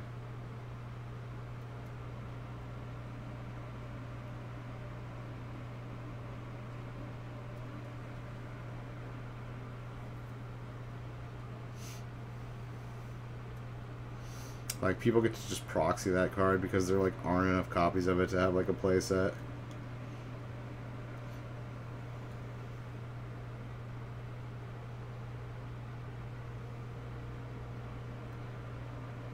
Game 2.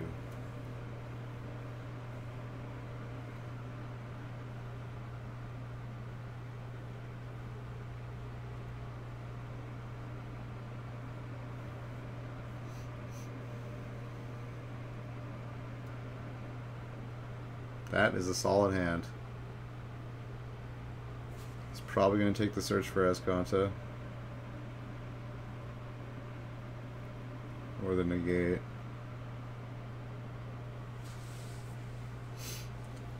Probably the search for Esconta. He doesn't want him slamming it turn 2.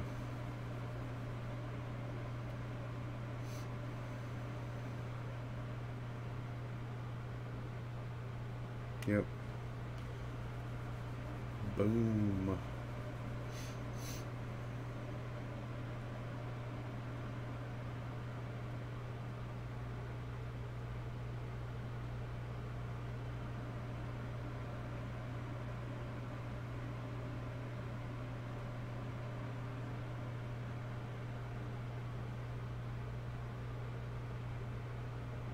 That Thief of Sanity's staying right on top. Great card against Esper. Great card against anyone, really. Except for maybe red. You probably don't want it against red. That 2 toughness and all.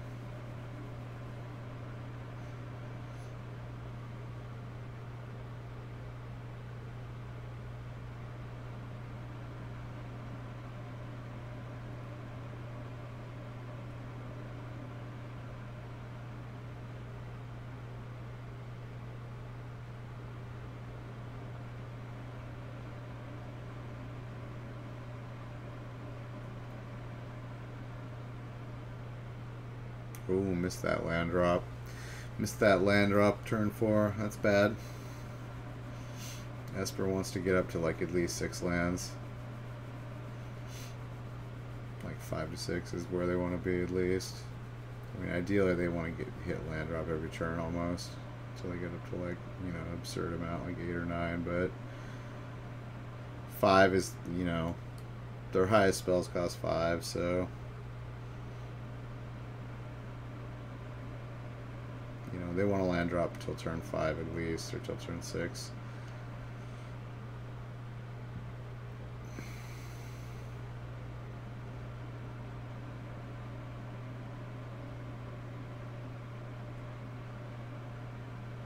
Taking a Vivian.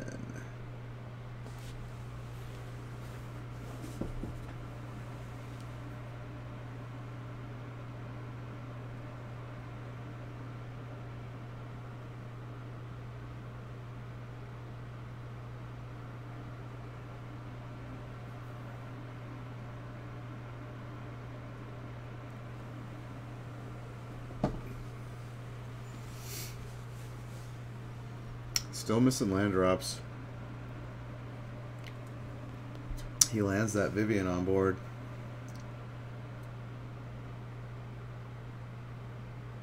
Yeah, instead of having the counter for it, he thought erasured and he had 2 of them in his hand, so he couldn't.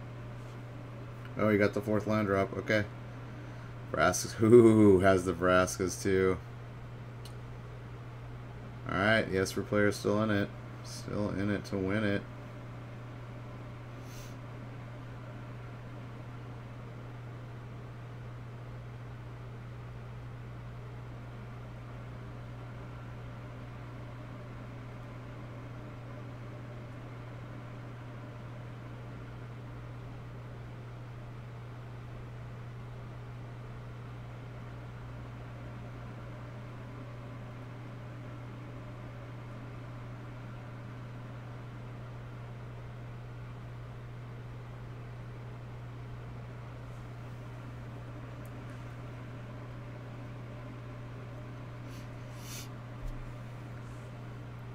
Absorb. I'm kind of partial to the original Absorb picture. It's pretty nice. And he's playing the original Absorbs. I can't believe that card hasn't been reprinted until now. I mean, it's like a really good standard card. I mean, it's not good enough for like modern. And Undermine hasn't been reprinted either. That's the like, that was in the previous set too. It was Onslaught? Yeah, I think Onslaught's the set that it was in, that both of them were in. And then Undermine's 2 blue, 1 black, and it does 3 damage to your opponent when you counter it. I guess they didn't want Undermine and Ionize in the same format. That might be a little bit excessive. Play a Grixis deck and have 8 counterspells that deal damage.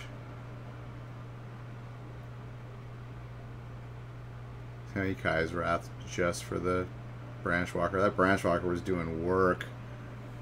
Did like 16 damage to him or 15 damage to him. because he gained 2 life.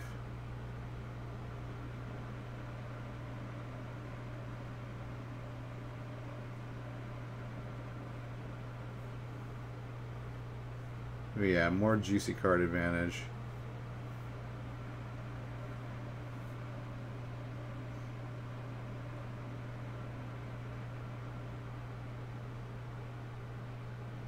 So he has another Kai's Wrath, of course.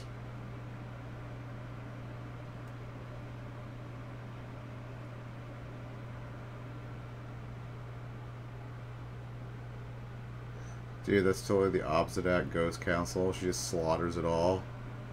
Die, ghosts. Die, ghosts. You bad ghosts. Eat my spectral purple daggers.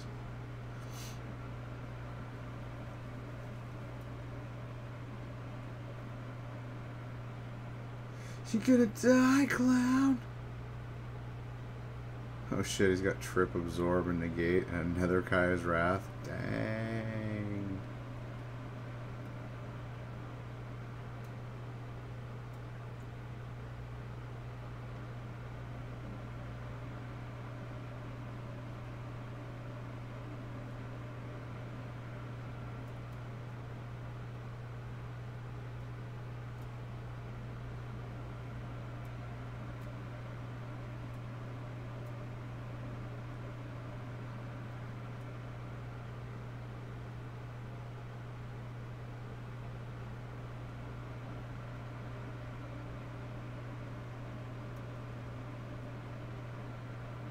Yeah, can't stop the card draw in life game though.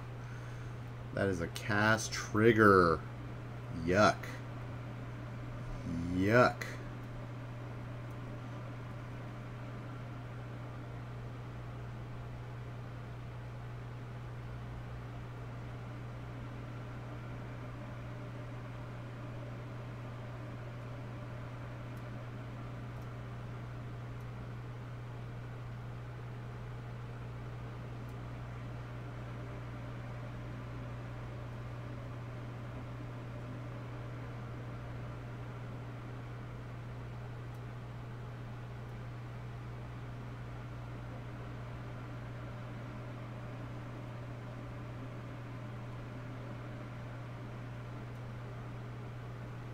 He just keeps cracking in for 3. Keep cracking in for 3. He's gonna get there eventually.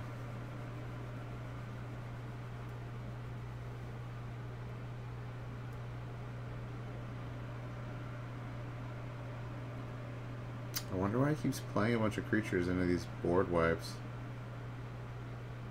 I guess he's putting him on a 1-turn clock. He didn't need to do that. I guess if he's got a removal, he puts him on a 1-turn clock. He could have counter magic of his own, actually. If he has counter magic for the... Oh, he doesn't have another board wipe in hand. Okay, he just has Mortify. Okay.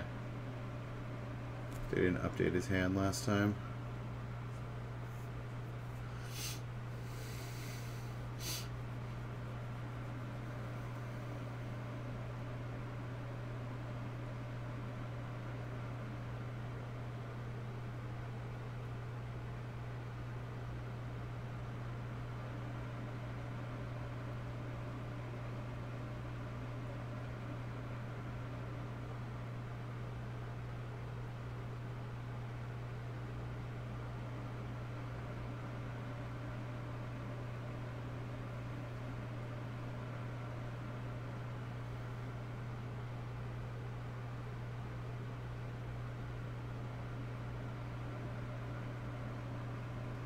He's either taking Crassus or Vraska. Yeah, Vraska.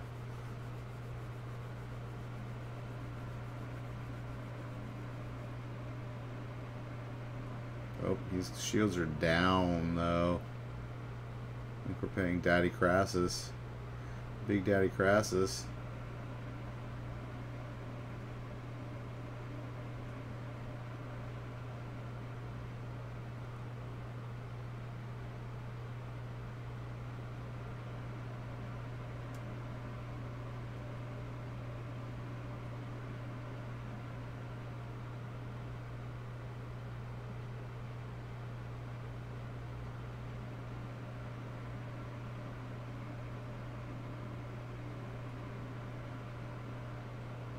wants to duress him, I guess.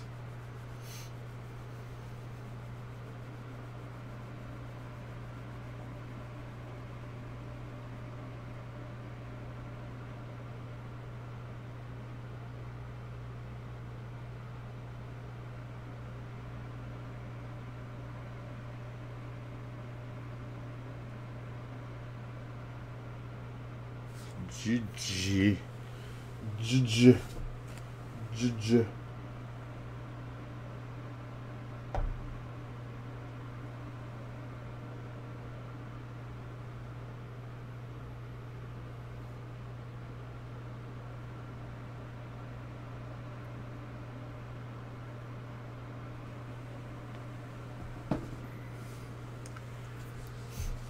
Well, it's kind of weird that they're not showing sideboards. It's a little bit weird. A little bit weird. Actually, I don't know if they did it before. Maybe they didn't.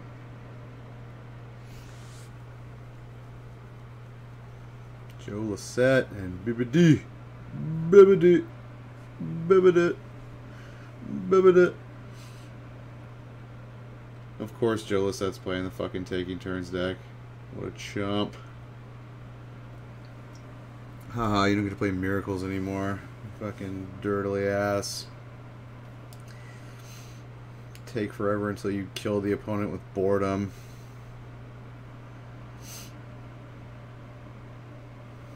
That's exactly why decks like this shouldn't exist. Like this, Lantern Control, you know, Sensei's Divine, like all these cards that just like prolong the game, like these cards should not exist. And I'm glad they banned Top finally. And I think Nexus of Fate is in for a ban. I mean, depending on how well the deck does, there are a lot of people playing it. Hopefully there's like enough people in the top 8 that they're just going to straight up ban it. Like,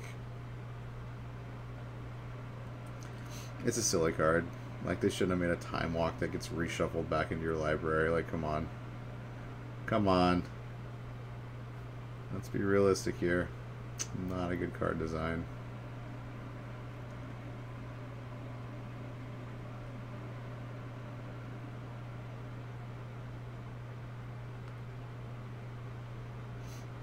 Is it Drake's player? I wonder why BBD chose to play Is it Drake's.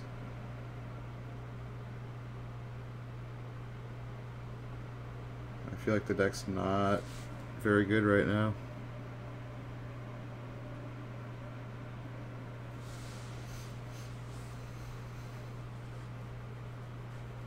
I mean, I have the deck in paper and on MTG Arena, and like I just feel like I just don't do very well with it anymore. I think before the new set came out, it was great.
Dang it, I wanted to see that massive attack. He wasn't going to kill him that round, but that swing.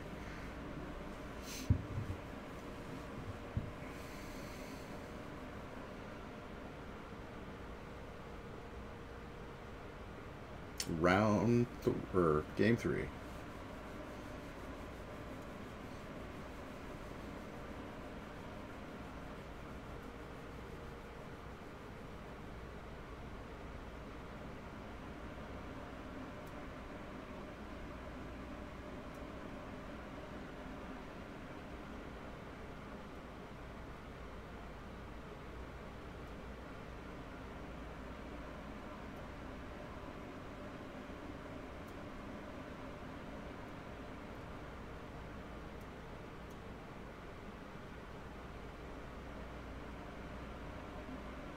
Search for Escon to turn 2.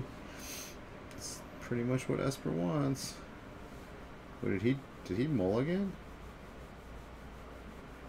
Oh no, he didn't mulligan.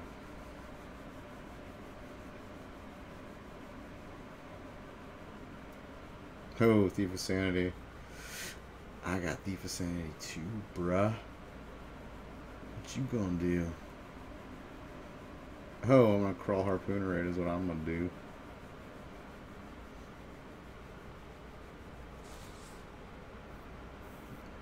The crawl Harpooner is money. It's definitely money.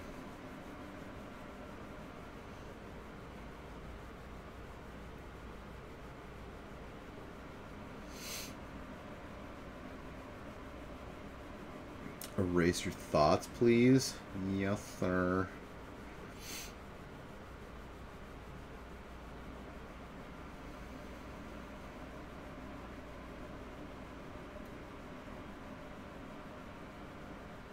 Five finality, yeah, for sure.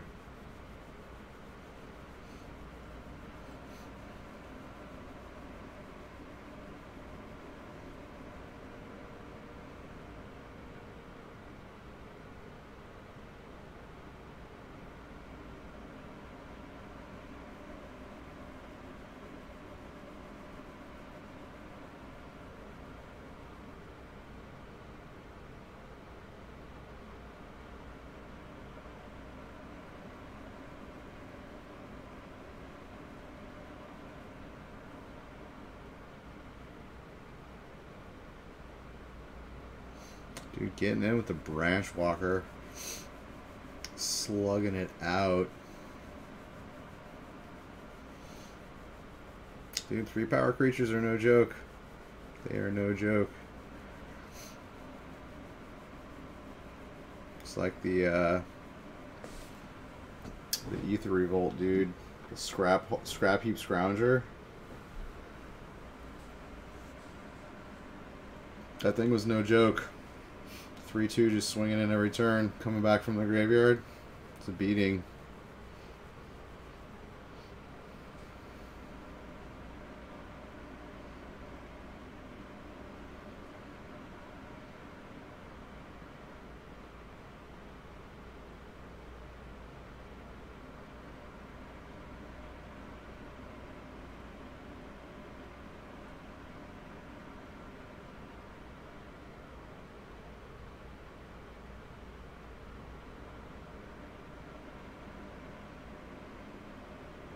Flip Arena.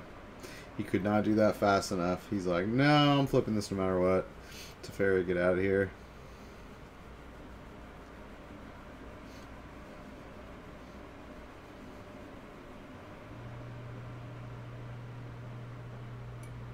Dude, Chapin, really? You're reading Esconta?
Who drew the land?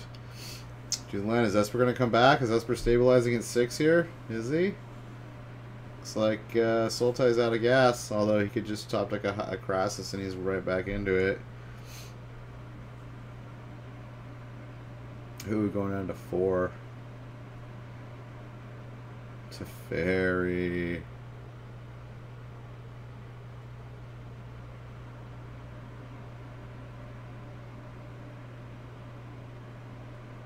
Okay, this is super risky.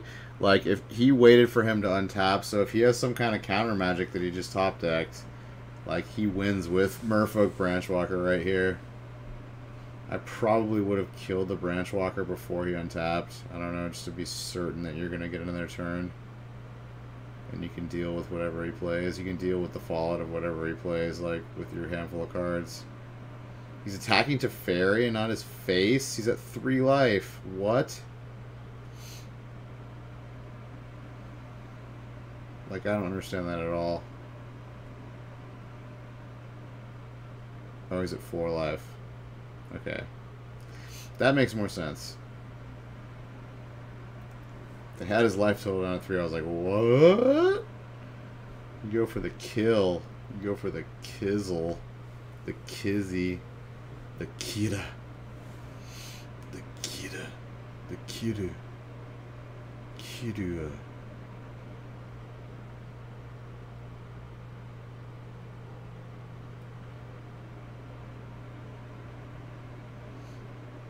That's it. Chapin Smiley.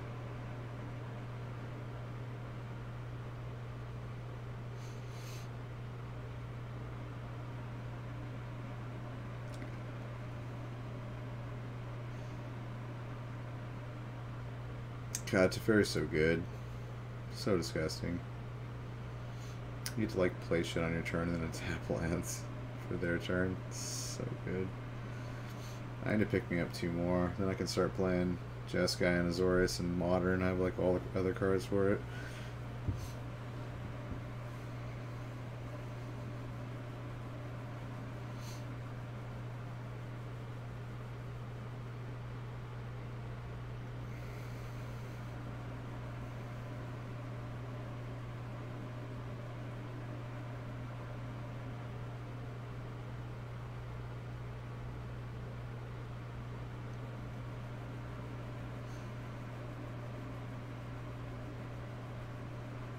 Yeah, this is looking grim. Dude, once you land Teferi, man, and start getting mad card, it's like over.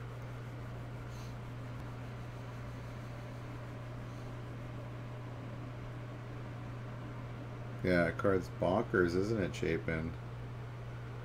It's bonkers.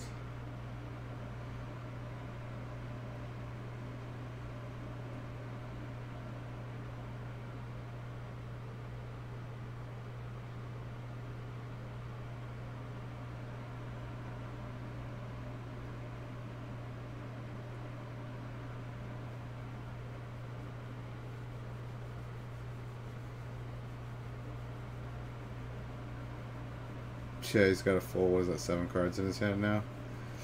Gross.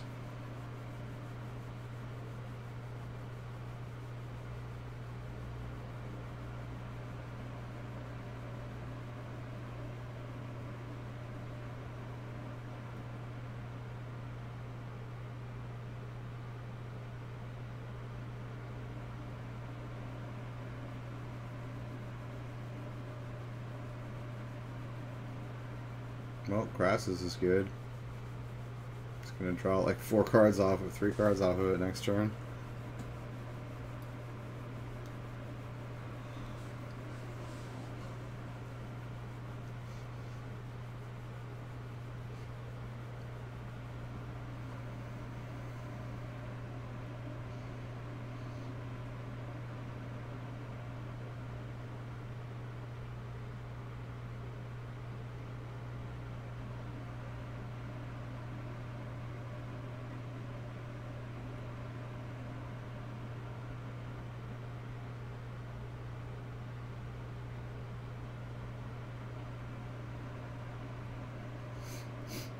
Yeah, I think this is over.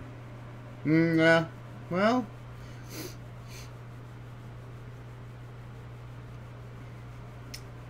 It's probably over. I mean, he's going to draw some cards off Crassus, but, I mean, like, Teferi's going to ult here in a little bit, and then you ain't going to have no more lands.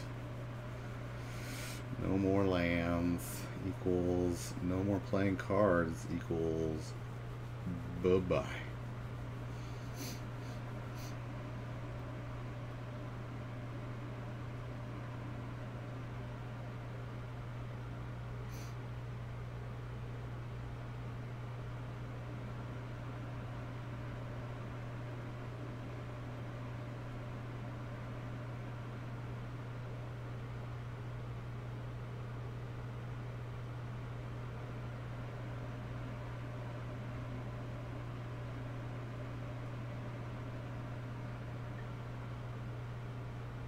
There it is, buddy. Stop going back to 9.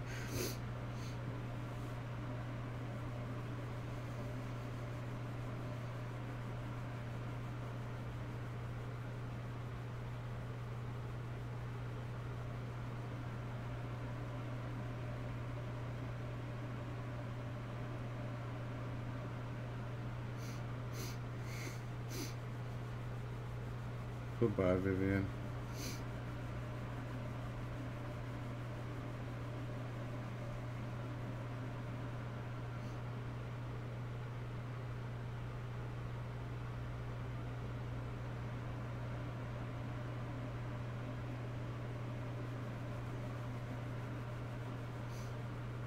Oh, Teferi's gross. I wouldn't mind seeing Teferi banned either. I don't know. He's not. I guess he's only going to be around for a little bit longer. Like 5 months.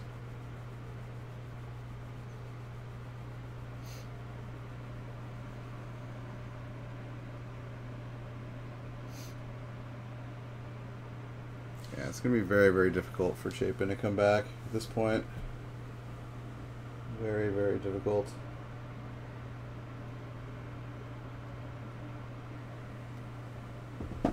Unfortunately.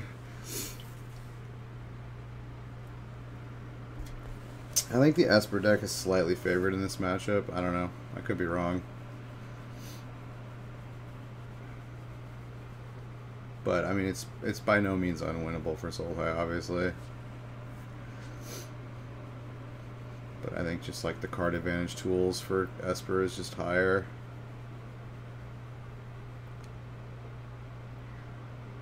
Ooh, he gets Raska Relic Seeker online. Dang. Alright. Alright. That's something. That's definitely something. He needs to get a Vraska's Contempt right now. Get rid of that Vraska with a Vraska's Contempt.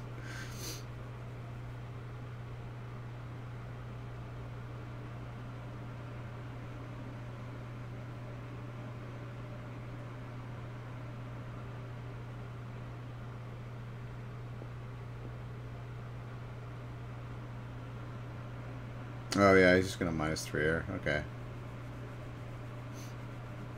For sure. Teferi is an all-in-one. He does it all.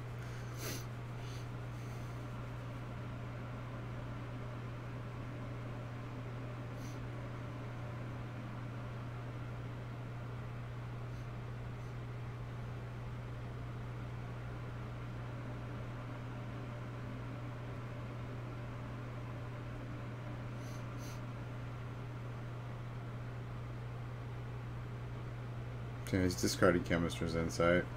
I don't need that shit.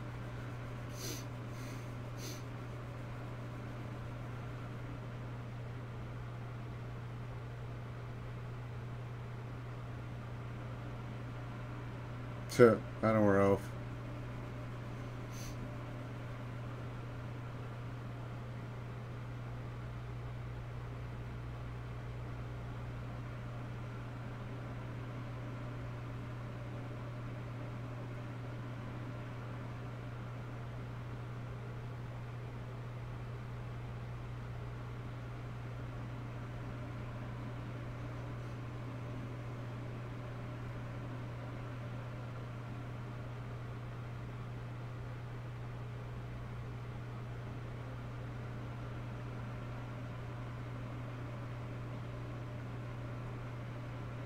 So,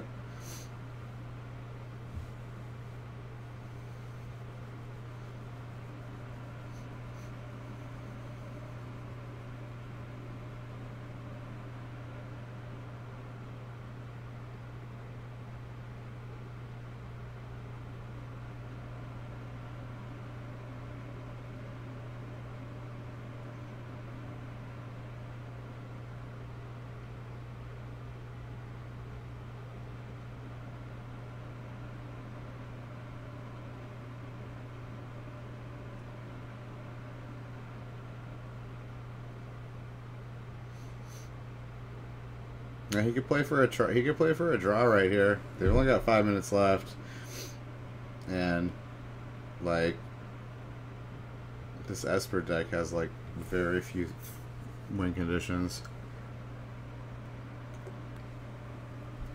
Like very few. And I would definitely play for the draw. If you're gonna play one of these dirtily decks that has no win conditions, then you run the risk of not finishing your games. And that is on you. That's not my fault. I'm not gonna concede to you. Not at this high level of gameplay. Hell no. Hell freaking no.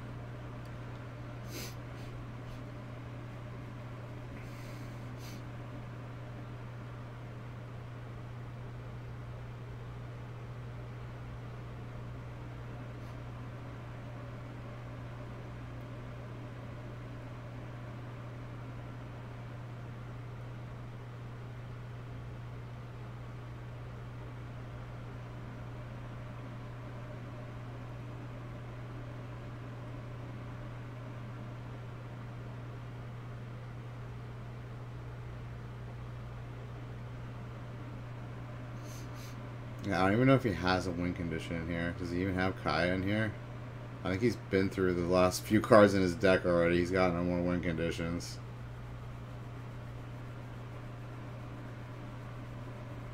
So he's... Yeah, if he's relying on Teferi to win this game, this is definitely going to be a draw. Like, absolutely going to be a draw.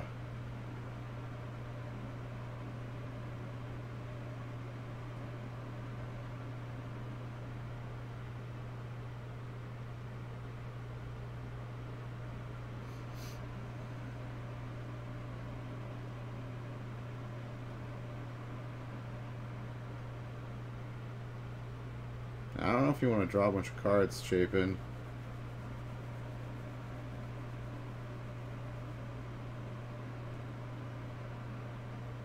I think it might be better if you don't draw any cards right now.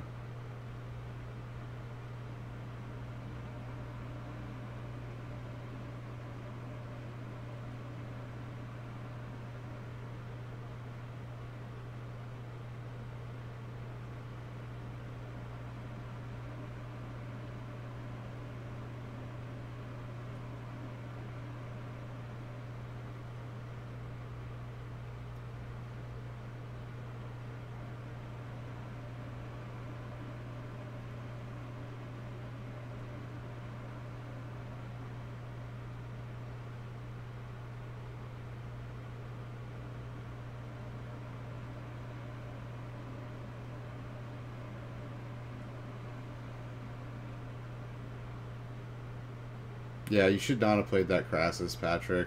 You definitely should not have played that Crassus. Now you're going to lose. Because he can play that Crassus for $1 million now. Well, actually, I guess he can't play the Crassus or he's going to deck himself. Okay, never mind.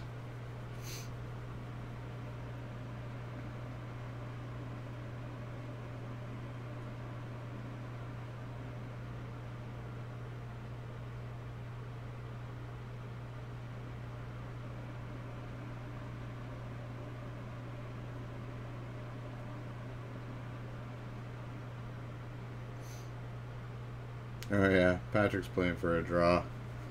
He's playing for a draw. He's wise to you. He's wise to you. Yeah, now he's trying to like rush him. Sorry, bro. That's not how it works. He gets to play his turns at a normal speed just because you want to take 1 million turns playing your dirtily little deck, bro. Maybe you should have played faster to begin with. You're the one who's taking most of the time from this match anyways, so if this were MTG Online, then you would be timing out, bruh. Which is really how it should be done in Paper Magic too, if they had a way to like give each person 25 minutes. If they had a way to do that that wasn't like, you know, painstaking, like a chess clock, but like each time, because each time you pass priority, the clock starts going down for the other person, so you would just have to be constantly like clicking the time clock back and forth, which is why it's just such a nightmare trying to like balance out the time for players. Because with a time limit, you both are supposed to have an equal amount of time. Like, that's just how it is.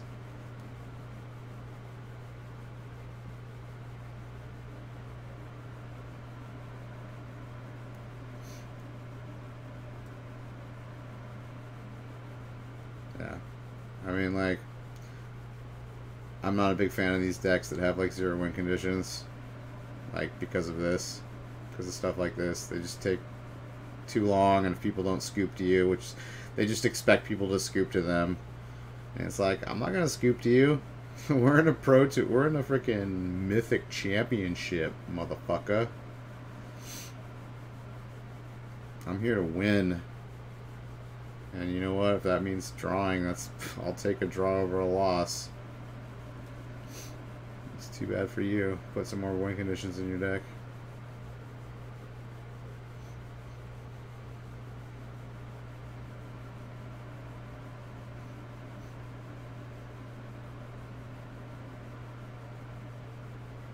Oh, he's actually going to win. Yeah, Chapin, you should not have played the Crassus. Big mistake, buddy. Big mistake. You would have gotten out of this with a draw if you hadn't played the Crassus. He could not have done the damage to you.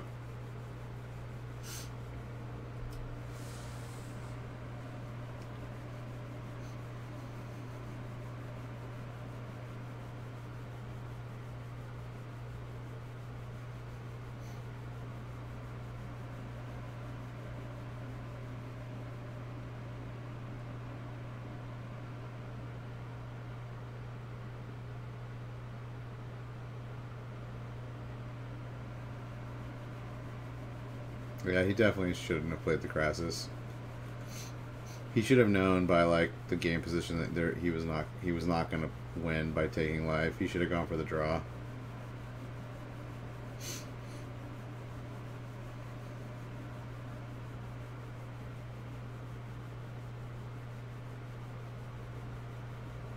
He has exactly enough damage to kill him in 2 turns. Wow, Chapin, buddy, you fucked up. Fucked up. Well, I guess he has more damage now that he has 2 hostage takers, but he definitely wouldn't have got the job done with just hostage takers. He needed that Crassus. Yeah. That's a big mistake. Big mistake, Chapin. Shouldn't have played the Crassus.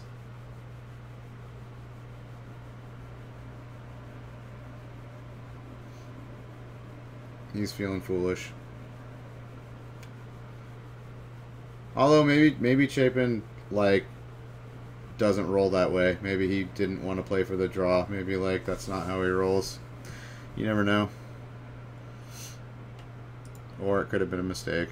Could have been either one. I'm not certain. I definitely wouldn't have played the Crassus. I would have been playing for a draw at that point.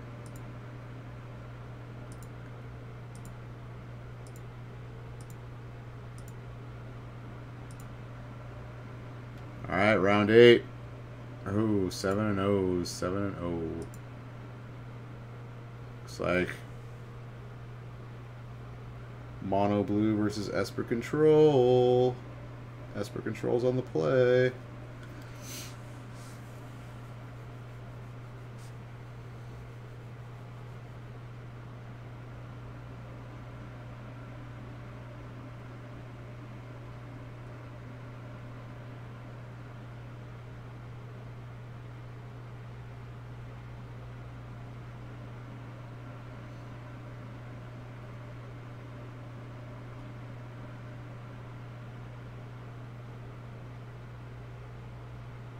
Okay, he's just waiting. He's waiting for the Esper player to play something. But I don't think the Esper player is going to play anything until Reed plays something.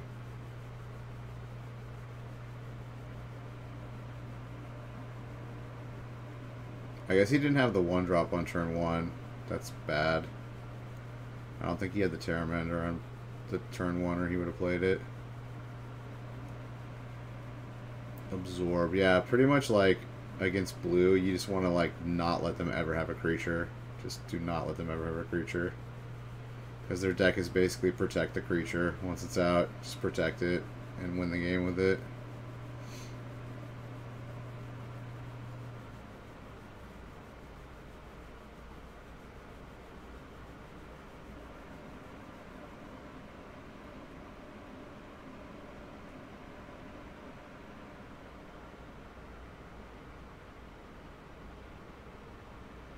Kai's Wrath, 1 for 1.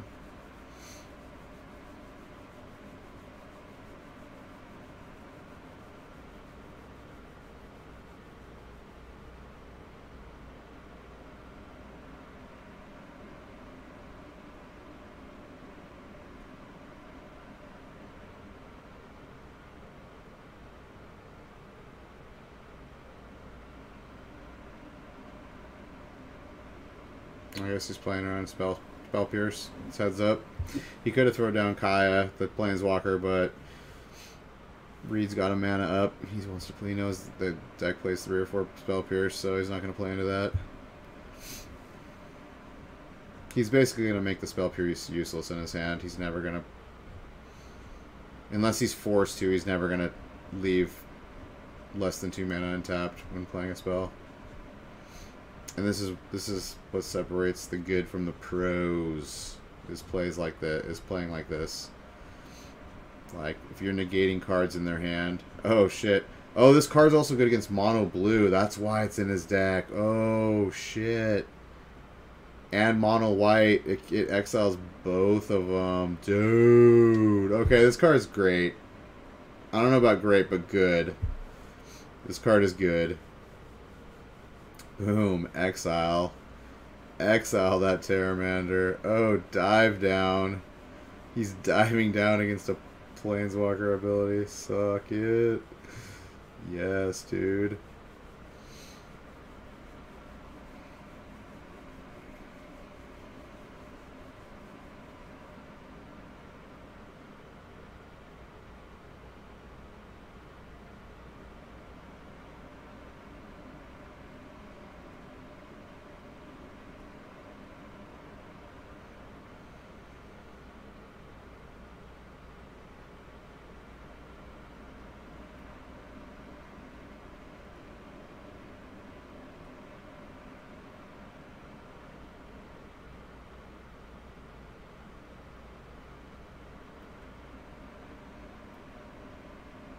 I think Reed missed 1 land drop. Yeah, I think he has too many lands down, too. I think he played 1 extra land.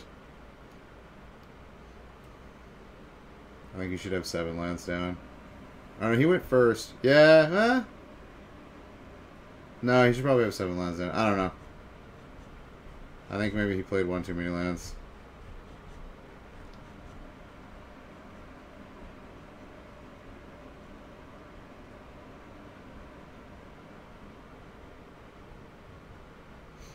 They don't ever review videotape for this, even though it's on camera. Like, why? I don't know why they don't. It's so quick and easy.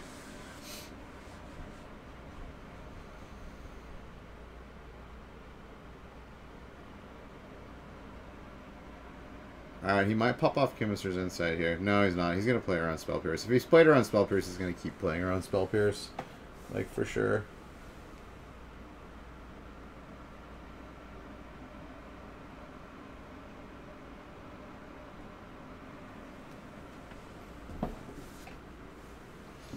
Oh no! He popped it off. Okay. Maybe he was testing the water to see if he had a normal counterspell.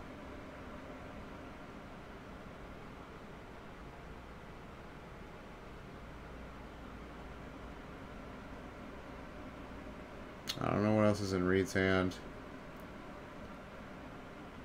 But if Reed has a hard counterspell in his hand, this game might be getting pretty bad for Esper. Oh, he's going to throw out the Wrath. Oh, he's got the Wizard's Retort. Suck it. That means he's got, what, 1, 2... I guess he's only got 3 spells in there, so it's... What, 5 mana? He can adapt his Terramander now for all of his mana. He's probably not going to. I wouldn't. Well, maybe he is. Maybe he's got nothing else to do. Okay. Okay. Swinging in for 6.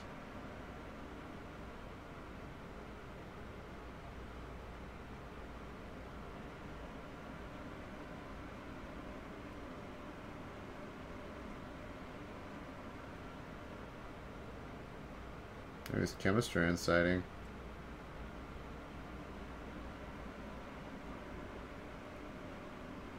Again. I wonder why he didn't play Teferi and like bottom the Terramander.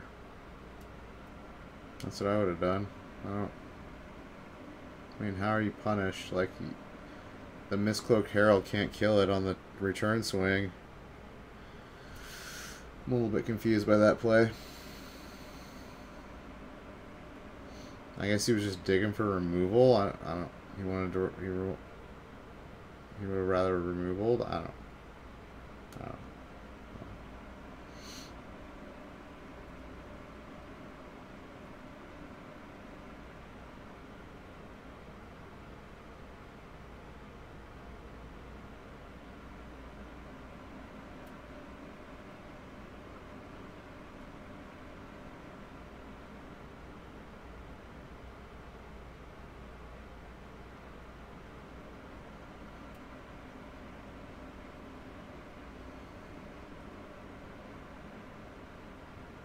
Okay, he can Teferi now.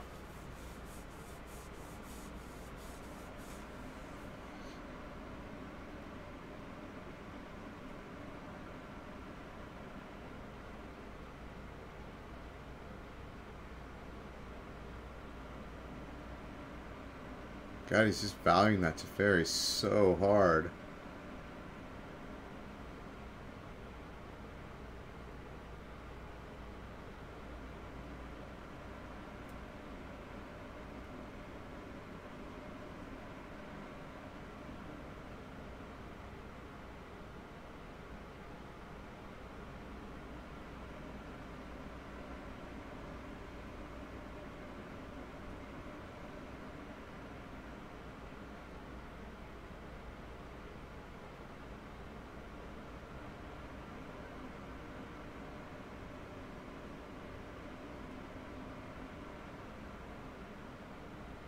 Alright, I guess he was digging. He's back in it. Oh, he's going face. Reed's like, fuck this. I'm not going after Teferi. Kill your face. Oh, it draws the absorb.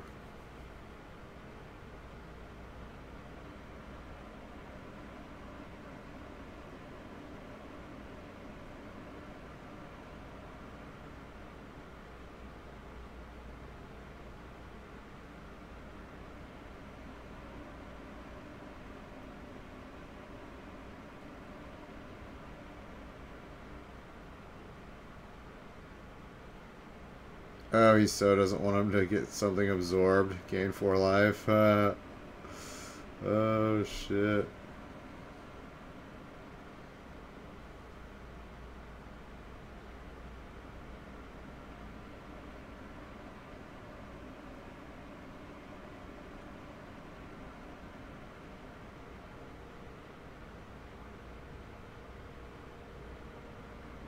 Dude, he drew 3 Kai's Wraths.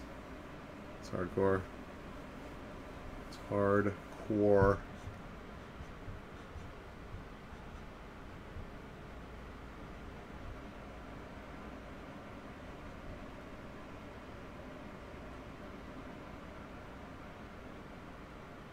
Oh yeah, he's got Chemister's Insight.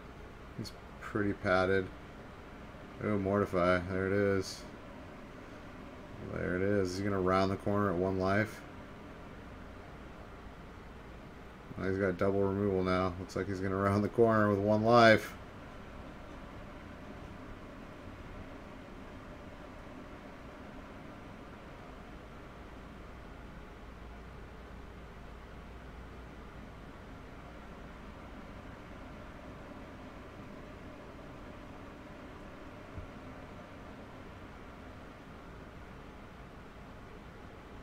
Absorbed. Gain. Dude, he couldn't slam absorb fast enough. Gain that 3 life. Ugh. Whew. No longer in gut shot range.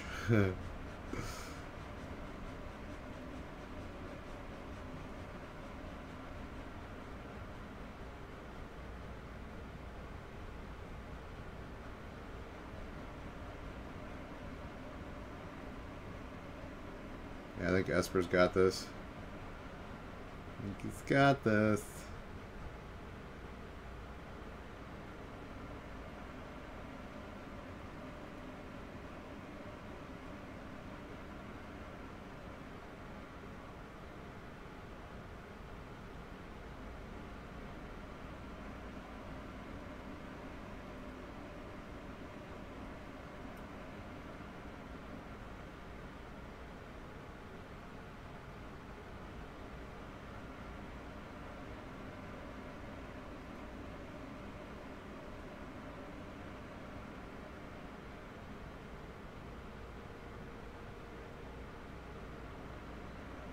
Yeah, Reed's done for. Reed's going to play it till the bitter end, though. Actually, he might not play it to the bitter end. In terms of time. Most people will scoop against Esper in game 1 and not play it till the bitter end. Never know, though. It's Reed Duke. Reed Duke likes playing things to the bitter end.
Feels bad getting him to 1 and then losing.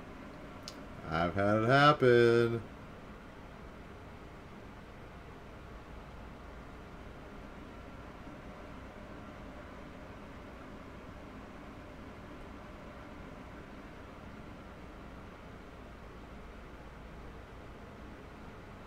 Oh, he's scooping.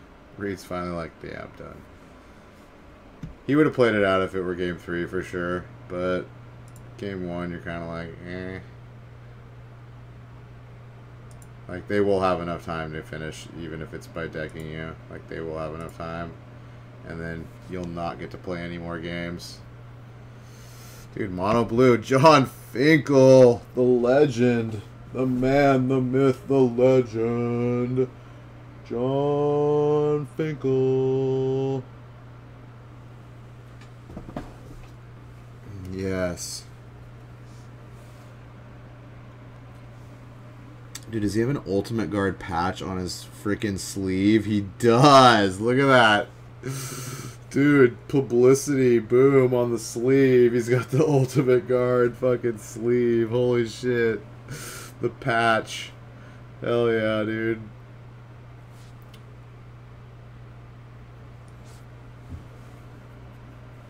Shameless promoting.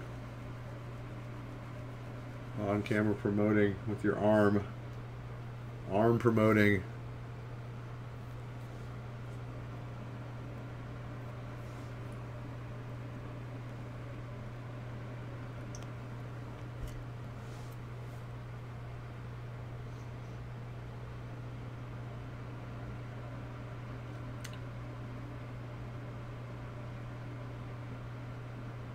This deck is kind of like his namesake deck, the Forbidian deck.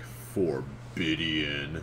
which basically just played this creature called Ophidian that, like, you could deal 0 damage with it and draw a card instead of dealing damage, basically. And it would play this counter spell called Forbid, which was 2 blue, 1 colorless, and countered any spell, and then it had buyback, discard 2 cards. So, like, it had so much card advantage that it would just keep Forbid in its hand, and it would just forbid everything you did and, like, protect the Ophidian.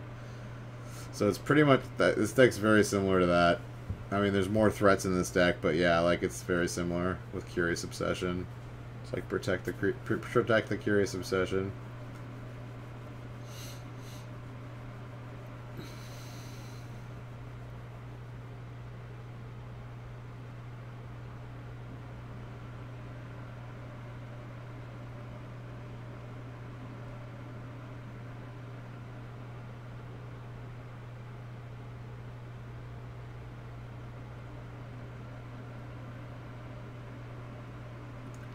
Oh, Finkel went down 2-0.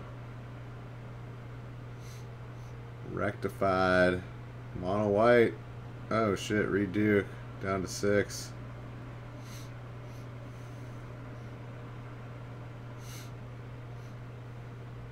Oh, he's got no creatures in his hand. Yeah, that's bad. Poor Reduke. It's not a good looking hand. Not a good. Oh, and he's getting duress too. Ouchies. He's probably gonna spell pierce this. Yep.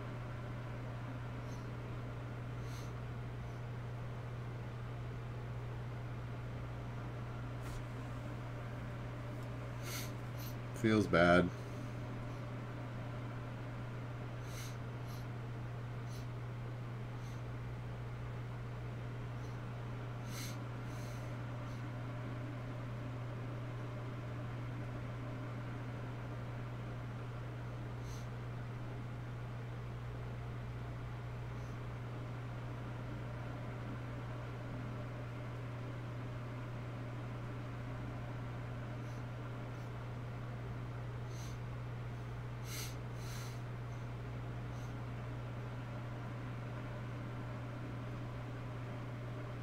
I think he's just gonna hold on to the. Oh, he's gonna throw it out there. Okay, it's gonna get cast the fuck down. Cast him down. Oh shit, Kaya on turn 3. Dang. Dang, dude, dude, this card's like doubly good against blue because the Terramander, it can't ever adapt if it eats your graveyard. Gross. Okay, Kaya's gross. Gross. Is this what's gonna be like the new Esper right here with Kaya's? Kaya is good. She's also kind of a win condition. You can win with her.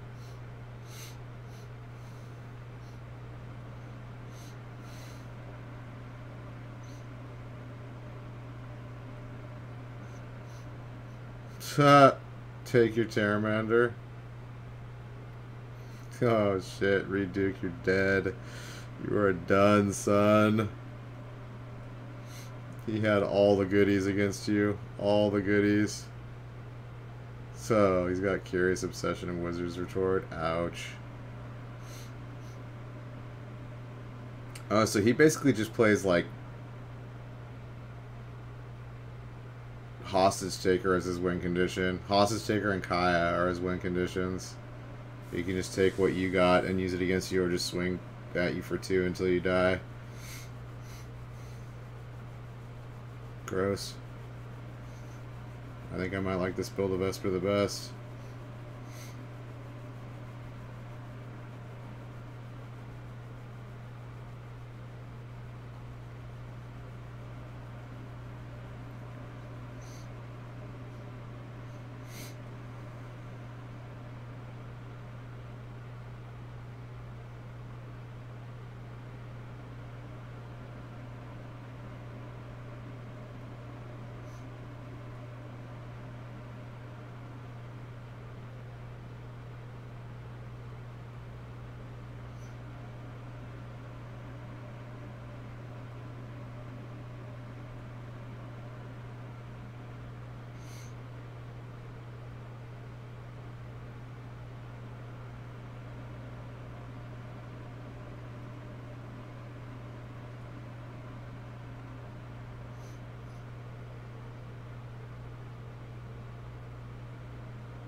Dude, he ulted it for the win. Fuck yes, Kaya. Kaya the beast. What a beast. Reed Duke is not amused. He is not amused. Look at his not amused face. Okay, he's kind of amused at what that dude just said. But he was not amused with those games, definitely. Not amused. Dude, Paisano, dude. The Paisano. Undefeated, day 1. He's feeling fucking good. Dude, he's feeling so good after, like, Chapin, like, played that Krasis and he stole it.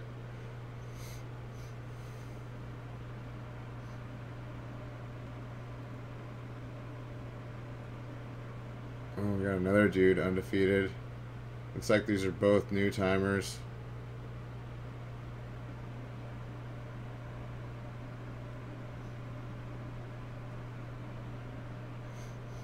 He's both newcomers to the Pro Tour, going undefeated day 1.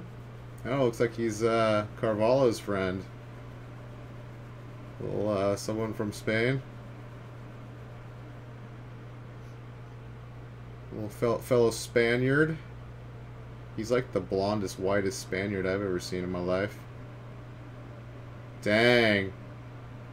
Mono Blue, man. You can't keep Mono Blue down. Well, okay, Mono Blue just lost, but there were a lot of high-ranking Mono Blue players today. Is that it? Is that it for today? Are we done? Are we done? We'll chat with the peoples. Chat. Oh, this guy's dude. Boom. This guy's like first. All right. Okay, so day 1's over. We got our 5 rounds of standard down.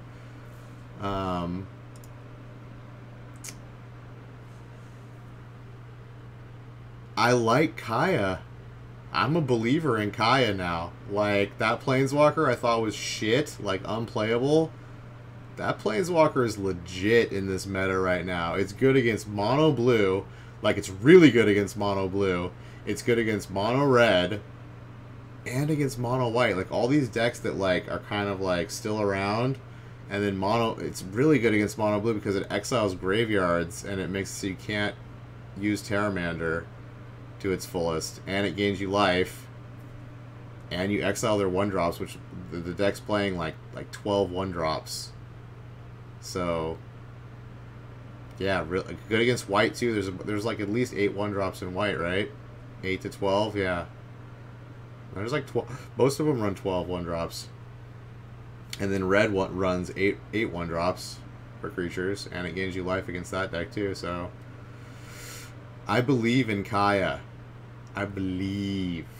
All right, so this video is going up on my YouTube, which is lock_daddy. It's going to be up on my Twitch page also, under clips or highlights. Follow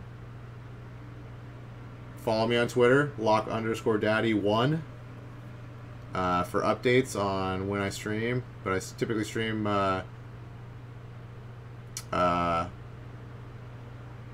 Saturday through Wednesday, off Thursday, Fridays, at 5 p.m. Pacific Standard Time. Variety streamer. I stream anything from Magic the Gathering Arena to commentary to... The commentary is on the weekends for the big tournaments, obviously. But yeah. See you tomorrow for day 2.